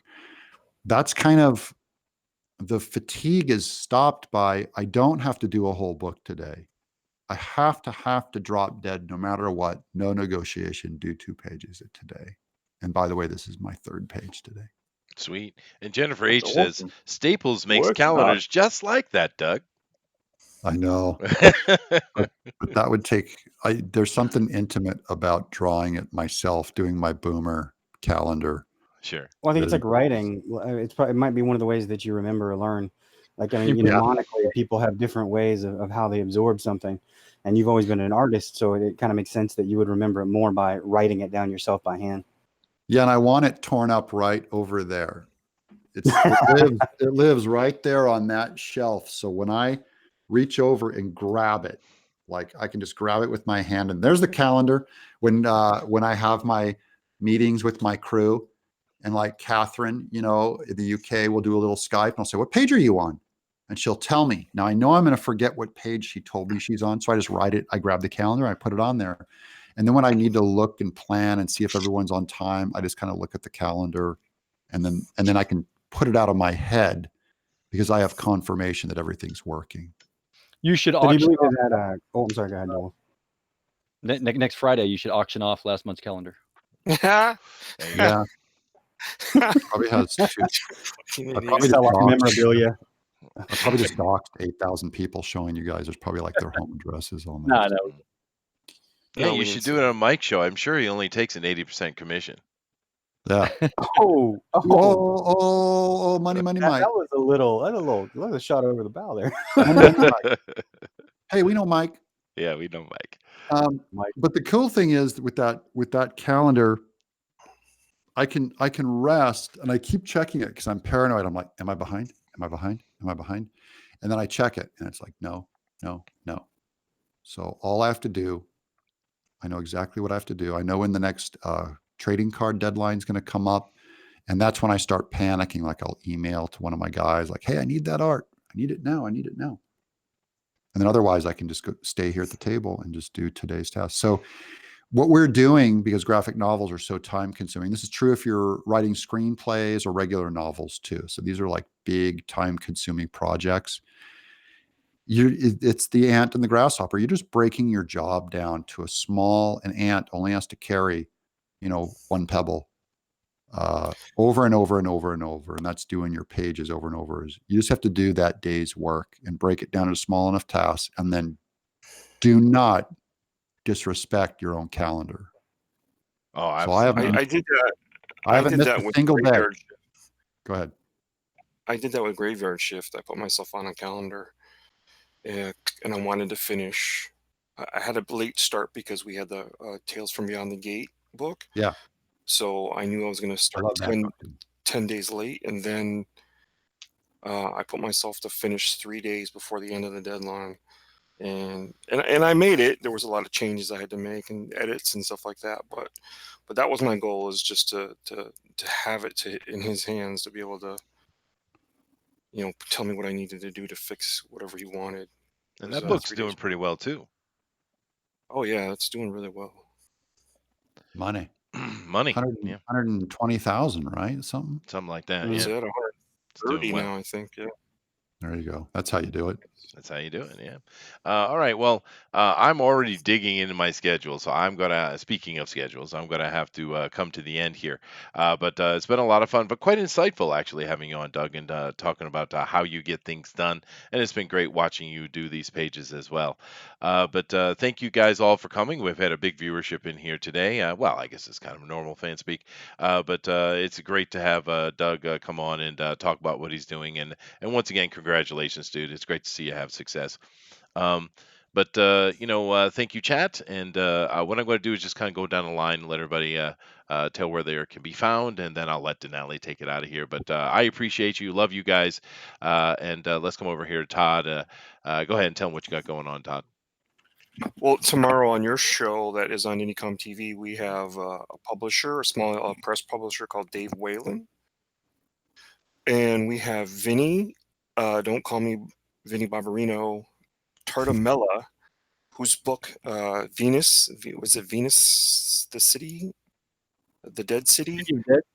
Yeah, that book, he's only got $5,000, and it's absolutely the most beautiful book that's ever come out of Indiegogo. I mean, it's absolutely, he's a great artist, really top-notch artist. I want to get more eyes on his book because I'm not sure. Yeah, I'm really not sure why, what his model is, or maybe there's something I don't know. And we're going to try to figure that out because I think, as far as quality and what he does in his work, excellent book. So that's what we're going to be doing tomorrow. Well, yeah, and It's because guys, definitely come over and check out Coffee Akihabara on the Indicom TV, where I'm hosting various different things. But I think one thing I've noticed, Todd, as far as to answer that question is, we get a lot of great artists and writers and stuff, but they're not marketers, and Right. they're quite That bad might be his marketers. thing. Yeah. Yeah. That might be the thing about him. And I want to figure that out because if we can get more eyes in that book should be doing a lot better. Yeah, no. Hopefully, we'll be able to help that. But definitely come over and support Indicom TV, guys. We're having a lot of fun with that, and looking forward to it growing and becoming bigger and bigger. But moving down here, let's go over to George. George, what you got going on, and tell them where they can find you, dude. Joe King on Indiegogo, and in September it's going to be coming off in demand. 18 trading cards, 96-page sci-fi action adventure. A lot like Red Dwarf, Hitchhiker's Guide to the Galaxy, a whole lot of Chuck Jones, and a bunch of superheroes sprinkled all over it. It's a lot of fun, and it's available on Indiegogo. Joe King versus the world's greatest average hero. There you go. Rock on. And of course, we had Dr. Wright with us, who was not doxxed today. Absolutely not doxxed. So tell us what you got going on, Dr. Wright. Everything. I got 2 books in the oven. I'm working with Jason Johnson on a book called Sway, and another cover artist that is not to be mentioned yet. Working on Sins of the Fae with Hosan Art. His real name's, I believe, Joe Sanchez. Brilliant artist. We're working on the 6 panels. We were doing some promo kind of stuff last night, and I approved the layouts and the inks to go forward, and we're going to get those colored actually by a guy in India. Same person that Weathers uses, Prasari Patnik, I believe. Mm-hmm. And I also project manage Insider, which is, we want to incite hope through the encouragement of art and entertainment. Everybody's Cool. welcome at the table. I think there's plenty of food to eat. We don't want your pie. We want to make the pie bigger. So Yeah. it's a newsletter where we kind of have all different kinds of entertainment and escapism. And we have a lot of different volunteer writers, and we put out some really, class articles. We just wrote about like the infrastructure within independent comic books with Iconic Comics, Indicron, and where it should go from there. And come and see it at insider.net. I think you'll like what you see, and we're only gonna get bigger. We're only gonna improve. We're talking right now actually about adding the job board that everybody wants for artists, so that they can come to our site and put if they need a job or not, and people can find them and hire them. Awesome. Sounds great what's going on over there, dude. Guys, definitely check out Indicron and, of course, Insider Mag. Mr. Chairman, would you like to give some contact details for yourself, please? Yeah, and then I'm going to finish off with something else, because I can be found over at Indicom TV as well. I'm working with those guys. Going to be doing a series on all of these wonderful books that I've been backing over the past year, and I think more and more talk has to be discussed about the actual artists, the writers, and what they're doing, and the books they're putting out and getting into my hands so I can share that with you guys. And as well, because like this right here, I got White Widow. It has arrived this week. Things like that I want to talk about. And also to follow up this whole interview process we've had with Doug, little did I know this whole concept of the independent comics movement has sparked something, and it has gone aflame throughout social media, throughout book. I did not know that when I was looking at or playing a game back in the 90s that there would be a man's name that I would, to my chagrin, forget about for 20 years. And now the name Doug TenNaple is one of those household names that reverberates throughout the walls of my home. I know many of the rest of you, as well, of course, many other writers and artists, letterers, Eric Weathers, who are out there doing things, and they're now part of our lexicon, part of our entertainment diet that we have. And where this goes in the future, it's only going to continue to build. It's been fun, and it will continue to be fun. Thank you all for what's been going on here. Oh no, absolutely. Thank you very much, Mr. Chairman. Backhanded compliments everywhere, all over the place. Just thank you very much. Booster, do you have something to say that's of value Huh? at all? That's a Uh, value instead of I'm. usual. You know what? I was going to say something of value, but now I don't want to say it because you've Oh, offended me. Oh, poor oh. Booster. I'm Booster Kiwi on Twitter and YouTube. Follow me. Yes, go to his YouTube, which he has 100 subs and not a scrap of content. It's amazing. It's amazing. Content free guarantee. Subscribe to Booster Kiwi. There you go. All right. Now, do keep in mind tomorrow, guys, we have TFT, Tinfoil Talk, which is an absolutely killer show. You guys are loving that as much as we are. And tomorrow we are talking about the Templars. We had that great primer last week where we talked about the 12 tribes and the conspiracy surrounding them. And, of course, the 13th tribe as well, which came up. But tomorrow's the Templars. And it's going to be a good conversation. I'm sure that Wolf and I are going to argue a lot. But in the end, as usual, I will win. As it should be. But we're Hold on before we leave. Doug, yeah. what is your most interesting conspiracy topic? I mean, to me, the number 23 being a conspiracy number, I've put number 23 in almost everything I've created. It's kind of the Illuminati thing, Sure. just for fun. It is an interesting math gymnastics that goes on with that number. But I think the Epstein thing has turned us all into complete foil hat crazies now. Now I'm Sure. just full in on that. I'm like, wow. Oh yeah. There's no That's way a that guy perfect could- storm. That's a perfect storm. That'll last for generations. Well, does anyone doubt that he was murdered? Anybody? I mean, obviously. I mean, I have my doubts, but just because I'm so skeptical of any conspiracy. I mean, 100%. But even I'm like going, wait a minute. Right. Yeah. There's no cameras, like even in the hallway, like in the whole Everything's world. too convenient. Did No they break cameras. every camera, every cell phone in the world? in the The area? guards both took a break at the same time. He had broken bones Okay, in his neck. don't kill yourself, you rascal. I'll be right back. Okay. Right. Well, do keep in mind though, guys, with TFT, we having fun with it. It is a show about conspiracy theories, but we're having fun. It's not to be taken so seriously. But we're gonna have a good time with the Templars tomorrow, and of course, it's a really good topic for DeWolf because he's really has a lot of expertise in the area, so it's gonna be fun. But definitely come and check that out.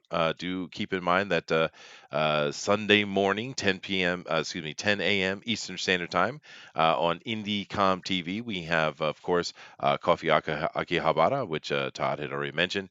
Come check that out. But other than that, I'm going to turn it over to Dinale because my wife is staring at me. Take us out of here, please. Wait, is it that look? Yes, it is that look. Yeah. It's the look. It's the look. Get out of here, man. Go. Thank you, everybody, for joining us. Thank you, Doug, for fitting us in your schedule and letting us talk with you for a while. I'm so sorry I'm late. That was so disrespectful. I'm sorry. That's okay. We'll forgive you in time. Okay. Yep. Yeah. Just not right now. Just not right now. Join us tomorrow for TFT at 8 p.m. Eastern. Join my newsletter at dinalescomics@gmail.com for the Immortal Mask. The project's going awesome.